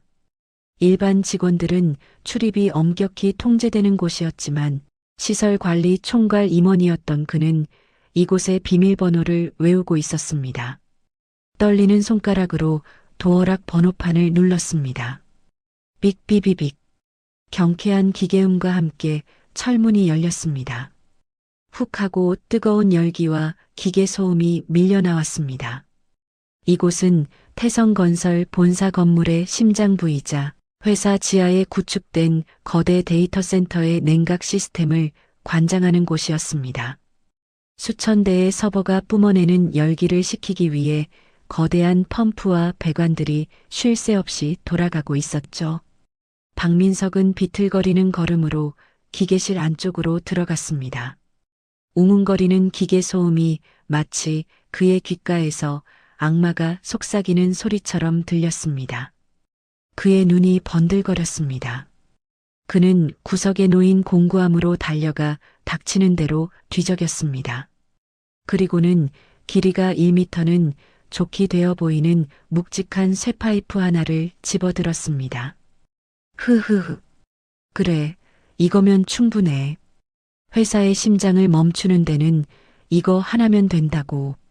박민석은 중앙 냉각수 공급 배관이 있는 곳으로 향했습니다. 어른 허벅지만 한 굵기의 파이프들이 복잡하게 얽혀 있었고 그중 빨간색으로 칠해진 거대한 메인 밸브가 눈에 들어왔습니다. 이 밸브가 잠기면 데이터 센터로 들어가는 냉각수가 차단되고 서버실의 온도는 순식간에 치솟게 될 것입니다. 그러면 수천억 원의 가치를 지닌 데이터들이 열기에 녹아내리고 회사의 신용도는 바닥으로 추락하겠죠. 그것이 박민석이 노리는 최후의 복수였습니다. 박민석은 메인 밸브 앞으로 다가갔습니다. 그리고 온 힘을 다해 밸브의 원형 손잡이를 오른쪽으로 돌리기 시작했습니다. 으악. 녹이 슬어 뻑뻑한 밸브는 쉽게 돌아가지 않았습니다. 박민석은 입에 거품을 물고 사력을 다해 매달렸습니다. 그의 목에 핏대가 굵게 솟았습니다. 끼기깃거리는 쇠 긁는 소리와 함께 밸브가 서서히 돌아갔습니다. 냉각수가 흐르는 소리가 점점 줄어들더니 마침내 툭 하는 소리와 함께 배관이 완전히 잠겼습니다. 하지만 박민석은 여기서 멈추지 않았습니다. 누군가 다시 밸브를 열면 그만이었으니까요. 그는 손에 들고 있던 쇠파이프를 높이 쳐들었습니다. 다 끝났어. 영원히 열지 못하게 해주마. 깡, 깡, 깡. 박민석은 미친 사람처럼 밸브의 손잡이와 연결 부위를 내리쳤습니다. 쇳덩이와 쇳덩이가 부딪히는 날카로운 소음이 기계실을 울렸습니다. 몇 번의 강타 끝에 밸브의 손잡이가 우지끈하고 부러져 나갔습니다. 이제 밸브를 돌릴 수 있는 방법은 사라졌습니다. 누구도 다시는 냉각수를 공급할 수 없게 된 것입니다. 박민석은 부러진 손잡이를 바닥에 던지고 광소했습니다. 으하하, 봐라. 내가 이겼어. 이제 곧 불바다가 될 거야. 김정규, 내 놈이 회장이라고? 어디 한번 이불도 꺼보시지. 그는 바닥에 주저앉아 헐떡거리며 주머니에 숨겨두었던 대포폰을 꺼냈습니다. 그리고는 상황실 직통 번호를 눌렀습니다. 같은 시각 1층 방재센터 상황실. 평화롭던 상황실에 비상경고음이 요란하게 울리기 시작했습니다. 벽면을 가득 채운 모니터 중 데이터 센터 구역을 표시하는 화면들이 일제히 빨간색으로 깜빡거렸습니다. 팀장님, 데이터 센터 온도 급상승 중입니다. 냉각수 유입량이 제로입니다.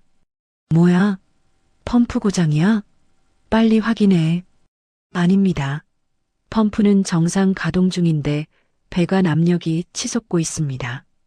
누군가 메인 밸브를 잠근 것 같습니다. 어떤 미친놈이 그걸 잠가. 당장 시설팀 출동시켜. 서버 다운되면 위약금이 얼만 줄 알아? 상황실은 순식간에 아수라장이 되었습니다. 그때 상황실장의 책상 위에 있는 전화벨이 울렸습니다. 발신자 정보가 없는 번호였습니다. 실장이 신경질적으로 수화기를 들었습니다. 상황실입니다.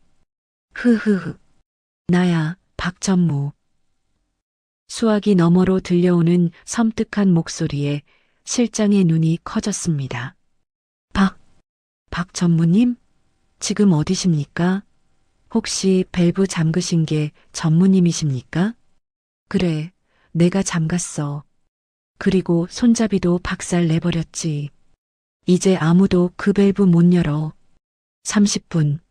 아니 20분이면 서버들 다 녹아내릴 거다. 김정규한테 전해. 이게 내 취임 축하 선물이라고. 으하하. 전화는 뚝 끊어졌습니다. 실장은 사색이 되어 소리쳤습니다. 비상, 코드 레드 발령해. 지금 당장 회장님께 보고드려. 한편 대강당에서의 취임식은 막바지에 이르러 기념 촬영이 진행되고 있었습니다. 김정규와 최동우는 단상 중앙에서 환하게 웃으며 직원들의 박수를 받고 있었죠. 그때 비서실장이 얼굴이 하얗게 질린 채 단상 위로 뛰어 올라왔습니다. 그는 김정규의 귀에 다급하게 속삭였습니다.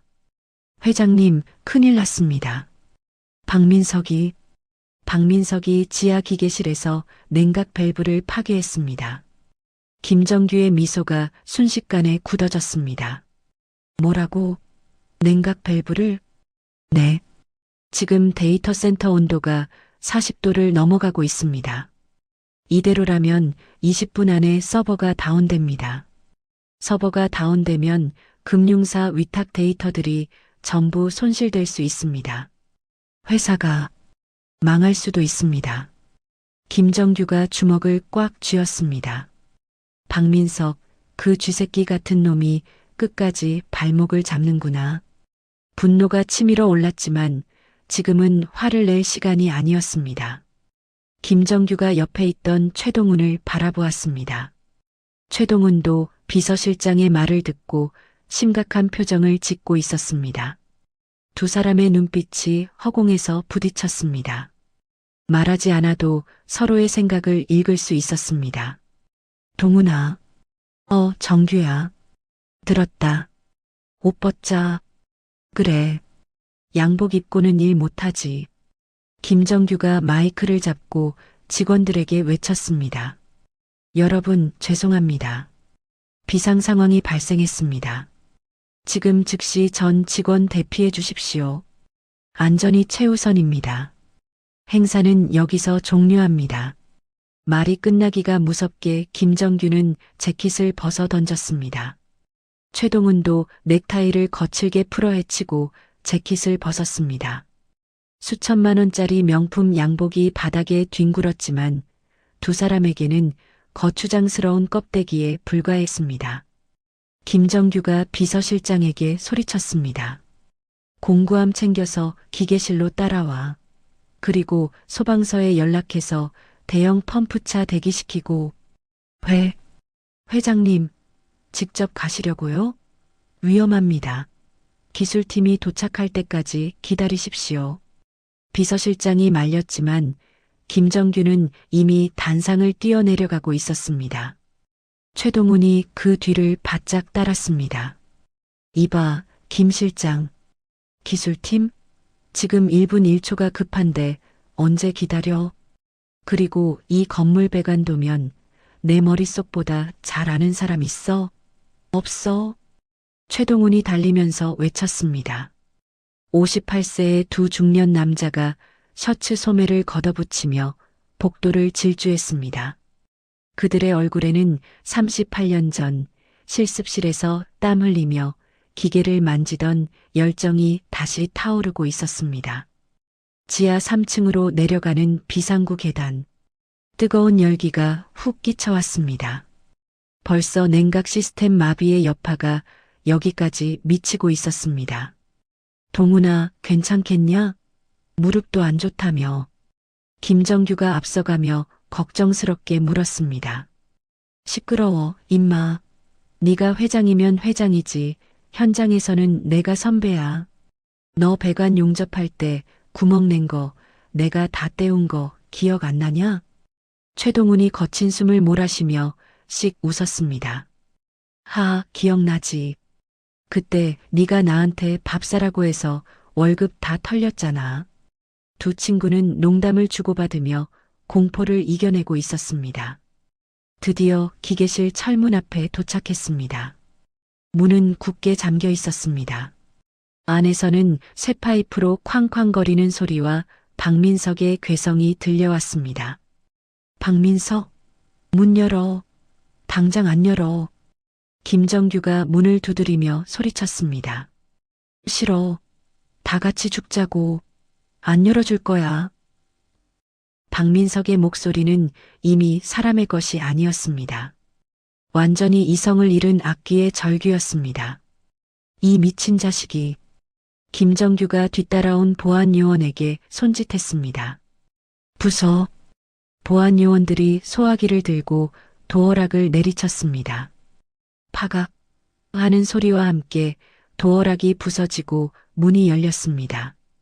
기계실 안은 지옥 그 자체였습니다.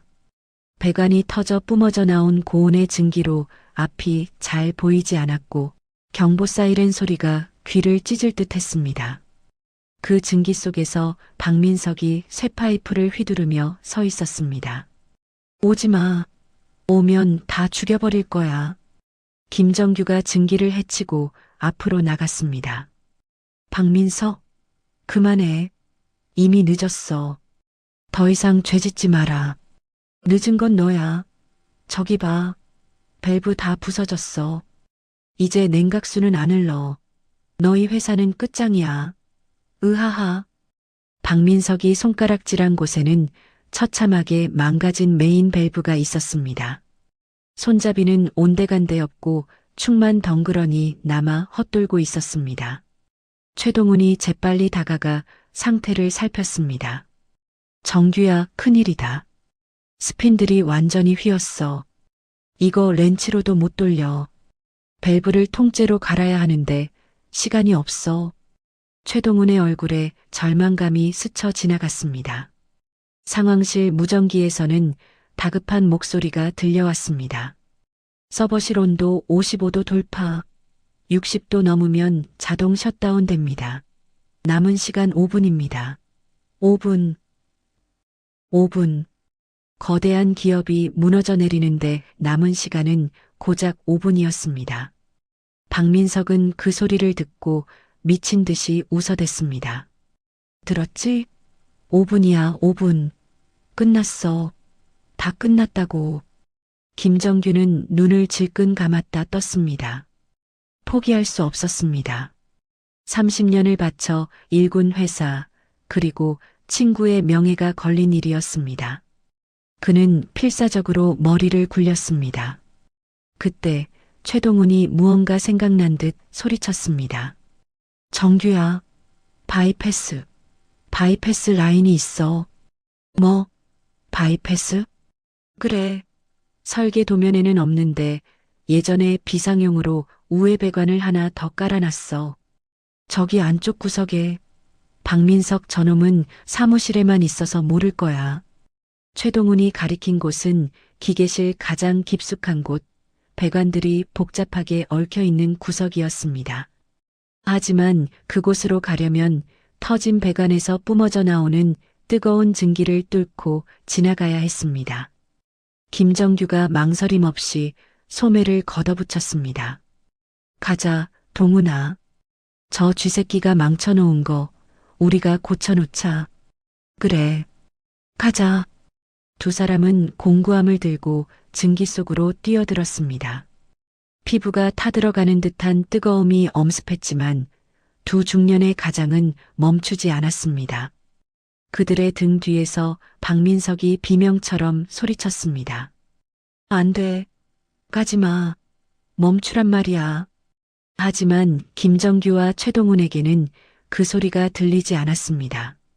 오직 회사를 살려야 한다는, 그리고 내 가족과 내 친구를 지켜야 한다는 일념 하나뿐이었습니다. 뜨거운 증기 사이로 두 사람의 거친 숨소리와 땀 냄새가 진동했습니다. 그것은 38년 전 실습실에서 맡았던 그 땀 냄새와 똑같은 살아있는 자들의 치열한 냄새였습니다. 지하 3층 기계실은 그야말로 불지옥이었습니다. 터진 배관 틈새로 뿜어져 나오는 고압의 증기가 시야를 하얗게 가렸고 훅 끼쳐오는 열기는 숨을 들이쉴 때마다 폐부를 뜨겁게 지지는 듯 했습니다. 한치 앞도 분간할 수 없는 뿌연 수증기 속에서 김정규와 최동훈은 서로의 어깨를 붙잡고 더듬거리며 앞으로 나아갔습니다. 동훈아, 바이패스 밸브가 어디야? 안 보여. 김정규가 목이 터져라 소리쳤지만 웅웅거리는 기계 소음과 증기 뿜는 소리에 묻혀 잘 들리지 않았습니다. 최동훈이 김정규의 귀에 입을 대고 악을 썼습니다. 저기야, 3번 펌프 뒤쪽, 기둥 뒤에 숨겨져 있어. 나만 따라와. 최동훈은 망설임 없이 뜨거운 증기 속으로 몸을 던졌습니다. 30년 동안 이 건물의 배관을 관리해온 그의 머릿속에는 설계 도면보다 더 정확한 지도가 그려져 있었습니다. 김정규도 이를 악물고 그 뒤를 따랐습니다. 와이셔츠는 이미 땀과 수증기로 젖어 살갗에 달라붙었고 얼굴은 열기로 벌겋게 달아올랐습니다. 두 사람은 마침내 구석진 기둥 뒤편에 도달했습니다. 그곳에는 사람들의 손길이 닿지 않아 먼지가 수북이 쌓인 낡은 배관 하나가 벽을 타고 흐르고 있었습니다. 그리고 그 중간에 칠이 벗겨지고 녹이 슬어 붉게 변한 수동 밸브 하나가 달려 있었습니다. 찾았다. 이거야. 최동훈이 소리치며 공구함을 바닥에 쏟았습니다. 묵직한 파이프 렌치 2개와 대형 망치를 집어들었습니다. 정규야, 들어봐. 이 배관은 건물을 지을 때 비상용으로 딱 한 번 테스트하고 10년 넘게 한 번도 안 썼어. 녹이 슬어서 쩔어붙었을 거야. 그냥 힘으로는 절대 안 돌아가. 그럼 어떻게 해? 내가 렌치로 밸브 축을 잡고 있을 테니까 네가 망치로 렌치 손잡이를 때려. 충격을 줘서 녹을 깨야 해. 한 번에 못하면 우리 둘 다 여기서 쪄 죽는 거야. 최동훈의 눈빛은 비장했습니다. 김정규가 고개를 끄덕이며 묵직한 해머 망치를 손에 쥐었습니다. 손바닥에 땀이 차서 미끄러웠지만 옷자락에 문질러 닦을 시간조차 없었습니다. 최동훈이 렌치를 밸브 너트에 끼우고 온몸에 체중을 실어 매달렸습니다. 으아, 정규야, 지금이야, 때려. 김정규가 기압을 내지르며 망치를 휘둘렀습니다. 이압, 깡, 날카로운 금속음이 기계실을 울렸습니다. 하지만 밸브는 꿈쩍도 하지 않았습니다. 10년 묵은 녹은 시멘트처럼 단단하게 굳어 밸브를 꽉 물고 있었습니다. 더 세게, 부서져도 좋으니까 더 세게 때려. 최동훈이 핏대를 세우며 소리쳤습니다. 배관에서 뿜어져 나온 열기가 최동훈의 팔을 스쳤습니다. 살 타는 냄새가 났지만 그는 비명조차 지르지 않고 렌치를 꽉 움켜쥐었습니다. 그 모습을 본 김정규의 눈이 뒤집혔습니다. 비켜봐. 이번엔 제대로 간다. 김정규는 숨을 크게 들이쉬고 망치를 머리 위로 높이 쳐들었습니다.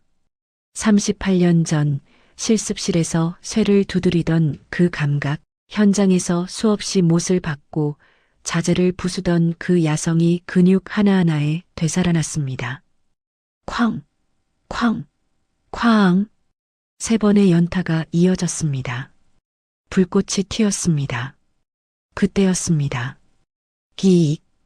지옥의 문이 열리는 듯한 소름 끼치는 소리와 함께 꼼짝도 안 하던 밸브가 아주 미세하게 돌아갔습니다. 돌아간다. 정규야, 돌아가. 계속해. 희망이 보였습니다. 두 사람은 미친 듯이 달려들었습니다. 김정규가 때리고 최동훈이 돌리고 땀과 흙먼지 그리고 녹물이 튀어 범벅이 된 두 중년 남자의 사투가 이어졌습니다. 그때 증기 속에서 그림자 하나가 튀어나왔습니다. 박민석이었습니다. 그는 보안 요원들을 따돌리고 쇠파이프를 든 채 비틀거리며 다가왔습니다. 안 돼. 열지 마. 그거 열면 다 허사야. 멈춰. 박민석이 최동훈을 향해 쇠파이프를 휘둘렀습니다. 밸브를 돌리느라 무방비 상태였던 최동훈이 피할 새도 없이 위험에 노출되었습니다. 동훈아, 피해. 김정규가 본능적으로 몸을 날려 최동훈을 감싸 안았습니다. 퍽! 둔탁한 소리와 함께 김정규의 등 위로 쇠파이프가 떨어졌습니다. 김정규가 고통에 신음하며 바닥으로 쓰러졌습니다. 정규야. 최동훈이 비명을 질렀습니다. 박민석은 광기에 찬 눈으로 다시 파이프를 들어 올렸습니다. 다 죽어. 같이 죽는 거야.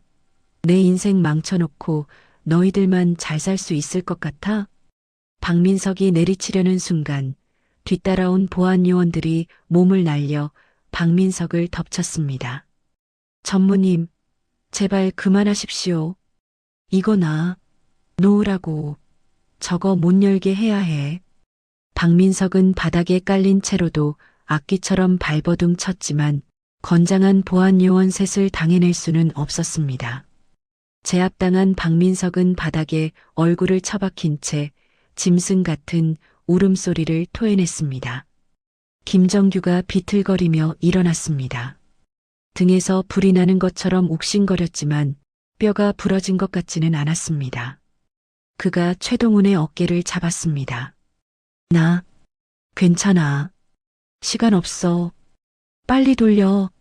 무전기에서 비서실장의 다급한 목소리가 터져나왔습니다. 서버실 온도 58도. 셧다운 1분 전입니다. 1분 남았습니다. 젠장. 동훈아, 한 번만 더 힘내자. 최동훈이 눈물을 훔치며 다시 렌치를 잡았습니다. 김정규도 망치를 들었습니다. 이번에는 두 사람 모두 있는 힘껏 소리를 질렀습니다. 으아. 김정규의 망치가 렌치를 강타하고 최동훈의 팔뚝 혈관이 터질 듯 부풀어 올랐습니다. 기기깃. 사. 마침내 굳게 닫혀있던 밸브가 완전히 열렸습니다. 꽉 막혀있던 냉각수가 우회 배관을 타고 콸콸 쏟아져 들어가는 소리가 들렸습니다.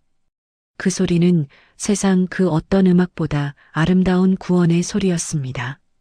두 사람은 바닥에 주저앉아 거친 숨을 몰아쉬었습니다.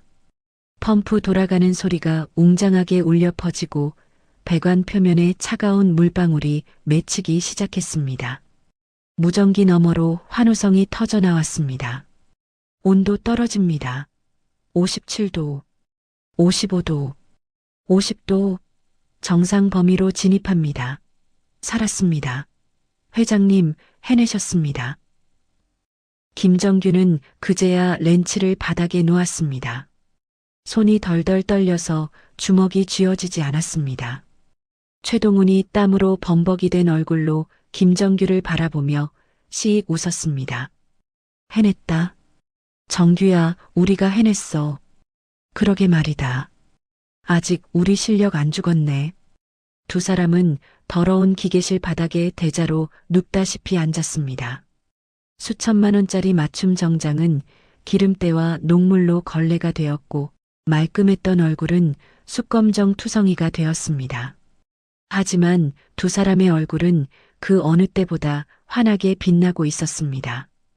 보안 요원들에게 끌려나가던 박민석이 그 모습을 보고 힘없이 고개를 떨구었습니다. 말도 안 돼. 어떻게 저걸? 김정규가 박민석을 향해 나직하게 말했습니다. 민석아, 네가 모르는 게 하나 있어. 기계는 거짓말 안 해. 그리고 땀 흘린 시간도 배신하지 않아. 네가 30년 동안 정치질할 때 동훈이는 30년 동안 200관들을 닦고 조였어. 네가 이길 수 있는 상대가 아니었다고. 박민석은 아무 대꾸도 하지 못했습니다. 그의 눈에서 도끼는 사라지고 패배감과 허무함만이 남았습니다. 보안 요원들이 그를 끌고 밖으로 나갔습니다.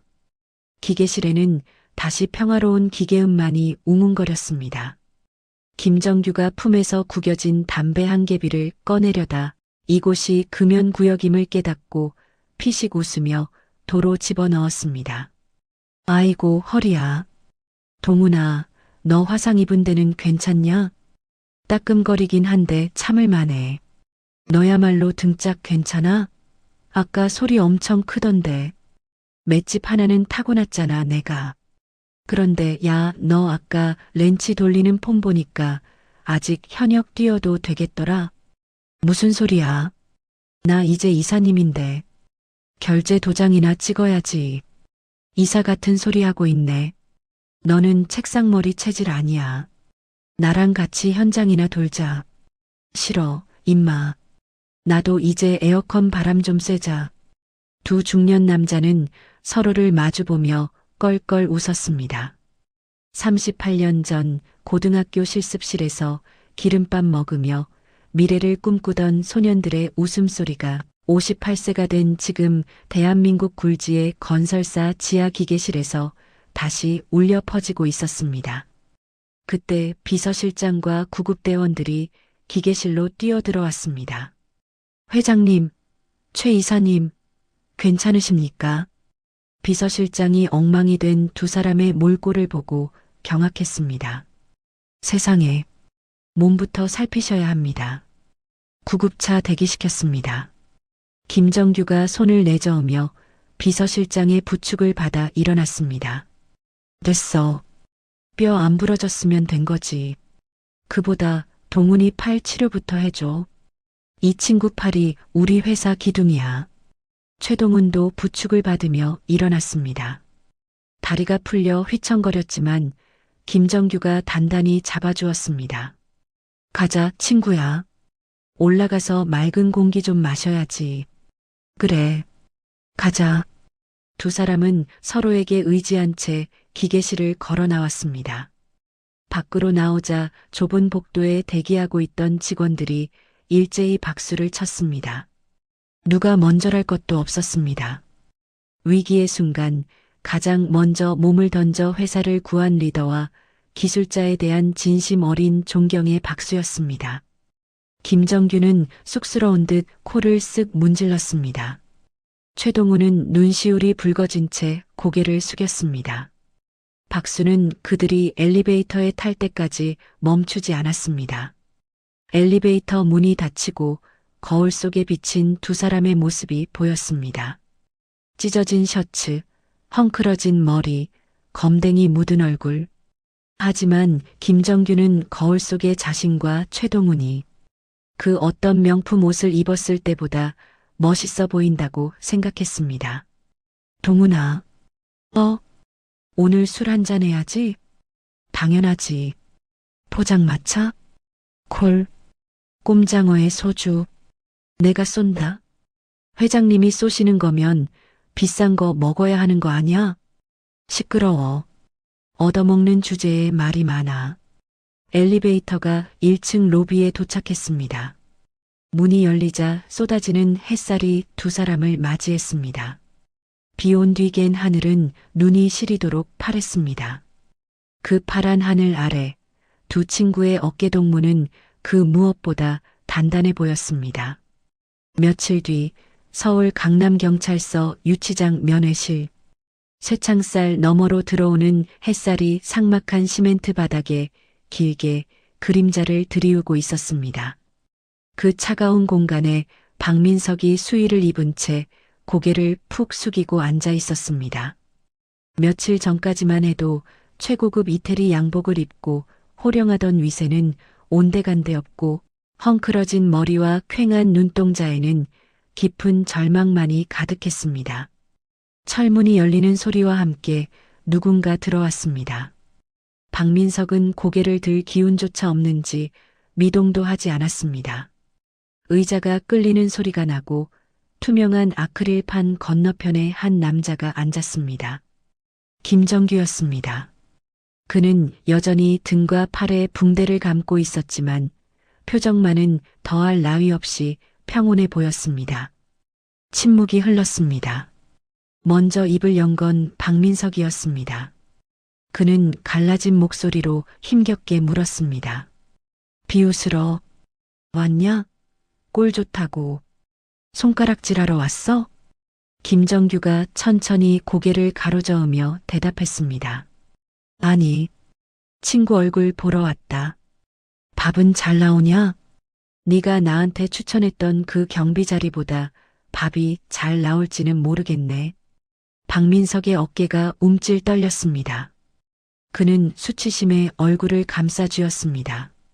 김정규의 농담에는 가시가 없었기에 오히려 그 담백한 말투가 박민석의 가슴을 더 아프게 후벼 팠습니다. 정규야, 내가 미쳤었나 봐. 귀신에 씌었었나 봐. 박민석이 흐느끼며 말을 이었습니다. 성공하고 싶었어. 너희들한테, 아니 세상 사람들한테 무시당하기 싫었어. 그래서 악착같이 올라갔는데 결국 남은 건 이거네. 범죄자 낙인 찍히고 친구들한테 버림받고. 김정규가 주머니에서 꼬깃꼬깃한 지폐 몇 장을 꺼내 아크릴판 앞에 내려놓았습니다. 박민석이 동창회 날 김정규에게 적선하듯 쥐어줬던 그 5만 원짜리 지폐들이었습니다. 이거 돌려주려고 왔다. 네가 준 차비. 박민석이 젖은 눈으로 지폐를 바라보았습니다. 민석아, 우린 이제 늙어가는 게 아니라 익어가야 할 나이야. 명품 옷 입고 비싼 차 탄다고 사람이 명품이 되는 게 아니더라. 네가 그토록 무시했던 동훈이, 그 친구 낡은 작업복이 내 번쩍거리는 양복보다 훨씬 값비싸다는 걸 여기서라도 깨닫길 바란다. 김정규의 목소리는 낮지만 단호했습니다. 박민석은 고개를 끄덕이며 하염없이 눈물을 흘렸습니다. 미안하다. 정말 미안하다 정규야. 동훈이한테도 전해줘. 내가 죽일 놈이라고. 평생 속죄하며 살겠다고. 그래. 전해줄게. 죗값 치르고 나오면 그때는 진짜 친구로 소주 한잔 하자. 그때는 내가 살게. 김정규는 자리에서 일어났습니다. 돌아설 때 그의 발걸음에는 망설임이 없었습니다. 박민석은 김정규가 나간 뒤에도 한참 동안 그 자리에 앉아 꼬깃꼬깃한 5만 원짜리 지폐를 바라보며 오열했습니다. 그 눈물은 탐욕에 눈멀어 진정한 가치를 보지 못했던 지난날에 대한 뒤늦은 참회였습니다. 한 달 후 태성건설 본사. 회사는 빠르게 안정을 되찾았습니다. 박민석이 망가뜨려 놓았던 시스템들은 복구되었고 불합리했던 관행들도 하나둘씩 사라졌습니다. 가장 큰 변화는 임원실에서 일어났습니다. 기술 총괄 부사장 최동훈. 새로 달린 명패가 반짝거리는 널찍한 집무실. 하지만 그 방의 주인인 최동훈은 가죽 의자가 영 불편한 듯 연신 엉덩이를 들썩거리고 있었습니다. 그는 결제 서류를 보다가도 습관적으로 돋보기를 꺼내 도면을 살폈습니다. 아이고, 좀이 쑤셔서 원. 차라리 현장에 나가서 배관 두드리는 게 낫지. 하루 종일 여기 앉아 있으려니 고문이 따로 없네. 최동훈이 투덜거리며 기지개를 켰습니다. 그때 노크 소리와 함께 문이 열리고 김정규가 들어왔습니다. 그런데 김정규의 복장이 또다시 예사롭지 않았습니다. 회장 취임식 때 입었던 말끔한 정장은 어디 가고 다시 색바랜 카키색 작업 점퍼에 낡은 등산화를 신고 있었습니다. 한 손에는 큼지막한 여행용 가방까지 들고 있었죠. 최동훈이 눈을 동그랗게 뜨며 자리에서 벌떡 일어났습니다. 야, 김 회장, 너 또 그 복장이냐? 오늘은 또 어디 잠입 수사라도 가냐? 김정규가 껄껄 웃으며 소파에 털썩 앉았습니다. 잠입은 무슨, 나 원래대로 돌아가는 거야. 회장 노릇 한 달 해봤으면 됐지 뭐. 여기 앉아서 도장만 찍고 있으려니 몸이 근질거려서 못 살겠더라. 그게 무슨 소리야? 어디 가려고? 인도네시아 플랜트 현장. 거기 공사가 난항이라네. 현장 소장들이 다들 손사래를 치는데 내가 가서 좀 봐줘야지. 흙냄새 좀 맡고 싶기도 하고. 최동훈이 기가 차다는 듯 혀를 찼지만 얼굴에는 미소가 번졌습니다. 역시 제 친구 김정규다웠으니까요. 하여간 못 말린다니까. 회장님이 직접 오지로 나가시면 밑에 직원들이 얼마나 피곤하겠냐? 눈치 보여서 농땡이도 못 칠 거 아냐? 그러니까 네가 여기서 중심을 잘 잡아야지. 최 부사장 아니지. 친구야. 김정규가 진지한 표정으로 최동훈을 바라보았습니다. 이 회사는 이제 네가 지키는 거야. 정치 잘하는 놈, 아부 잘하는 놈 말고 묵묵히 기름밥 먹으며 일하는 기술자들이 대우받는 회사. 네가 꼭 만들어줘라. 최동훈의 눈시울이 붉어졌습니다. 그는 김정규의 손을 꽉 잡았습니다. 그 손은 여전히 거칠고 투박했지만 세상 그 어떤 손보다 따뜻하고 든든했습니다. 걱정 마라. 내가 누구냐? 대한민국 최고 배관 기술자 최동훈이다. 네가 돌아올 때까지 회사 튼튼하게 지켜놓을 테니까 다치지 말고 잘 다녀와. 그래. 믿는다. 두 사람은 사나이들의 뜨거운 포옹을 나누었습니다. 그 포옹에는 말로 다할 수 없는 깊은 신뢰와 우정이 담겨 있었습니다. 잠시 후 인천공항 출국장. 김정규는 수행 비서도 없이 홀로 배낭 하나를 메고 서 있었습니다. 그의 낡은 점퍼와 안전화는 공항의 세련된 인파 속에서 묘하게 튀었지만 그는 전혀 개의치 않았습니다. 오히려 그 모습에서 범접할 수 없는 당당함과 여유가 뿜어져 나오고 있었습니다. 배웅 나온 최동훈이 김정규의 옷매무새를 다듬어 주었습니다. 가서 밥 제때 챙겨 먹고 무릎 아프면 무리하지 말고 잔소리는 너나 사모님한테 잘해드려라. 이번에 보너스 받은 거 딴 데 쓰지 말고 딸내미 유학비에 보태고. 알았다, 임마. 어서 들어가 봐. 비행기 놓치겠다. 김정규가 손을 흔들며 출국 게이트로 향했습니다. 멀어지는 그의 뒷모습을 바라보며 최동훈은 문득 38년 전 고등학교 졸업식 날을 떠올렸습니다. 그때도 김정규는 저렇게 낡은 가방 하나 둘러매고 나는 내 손으로 세상을 지을 거야라고 큰 소리쳤었죠. 38년이 지난 지금 그는 정말로 자신의 손으로 그리고 땀으로 세상을 짓고 있었습니다. 게이트로 들어서기 전 김정규가 잠시 멈춰서서 뒤를 돌아보았습니다. 그리고 최동훈을 향해 엄지손가락을 치켜 세웠습니다.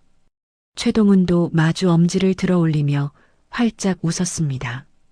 김정규가 떠난 자리, 공항의 대형 유리창 너머로 비행기 한 대가 힘차게 날아올랐습니다. 최동훈은 그 비행기가 시야에서 사라질 때까지 자리를 뜨지 못했습니다. 이 이야기는 강남의 화려한 빌딩 숲에서 시작되어 먼지 날리는 공사 현장으로 끝을 맺습니다. 하지만 그 누구도 김정규의 낡은 작업복을 보며 초라하다고 말하지 않습니다. 진정한 품격은 화려한 포장지가 아니라 그 안에 담긴 단단한 알맹이에서 나온다는 것을 이제 모두가 알기 때문입니다. 우리는 살면서 수많은 박민석을 만나고 때로는 나 자신도 겉모습에 속아 누군가를 쉽게 판단하곤 합니다. 하지만 세상 어딘가에는 김정규처럼 묵묵히 땀 흘리며 진짜 가치를 만들어가는 사람들이 있습니다. 그리고 최동훈처럼 그 진심을 알아주는 친구가 있기에 팍팍한 세상살이도 견딜 만한 것인지 모릅니다. 지금 여러분의 곁에 있는 사람은 어떤 옷을 입고 있나요? 혹시 옷차림 때문에 그 사람의 빛나는 눈빛을 놓치고 있지는 않은가요? 오늘 하루 거칠에는 벗어던지고 투박하지만 진솔한 마음으로 주변 사람들에게 건배를 청해보는 건 어떨까요? 친구야, 다음에 만날 땐 계급장 떼고 먼지구덩이 현장 식당에서 김치찌개에 소주나 한잔하자. 그게 진짜 동창회 아니겠냐? 김정규의 호탕한 웃음소리가 하늘 높이 울려 퍼지는 듯 했습니다. 이 시대의 모든 아버지들, 그리고 땀 흘리는 모든 이들에게 바치는 통쾌하고도 따뜻한 위로와 함께 이야기는 막을 내립니다. 이야기를 끝까지 들어주신 분이 계시다면 잘 들었다고 댓글 하나만 남겨주세요. 지금까지 똑순이 사랑방이었습니다. 감사합니다.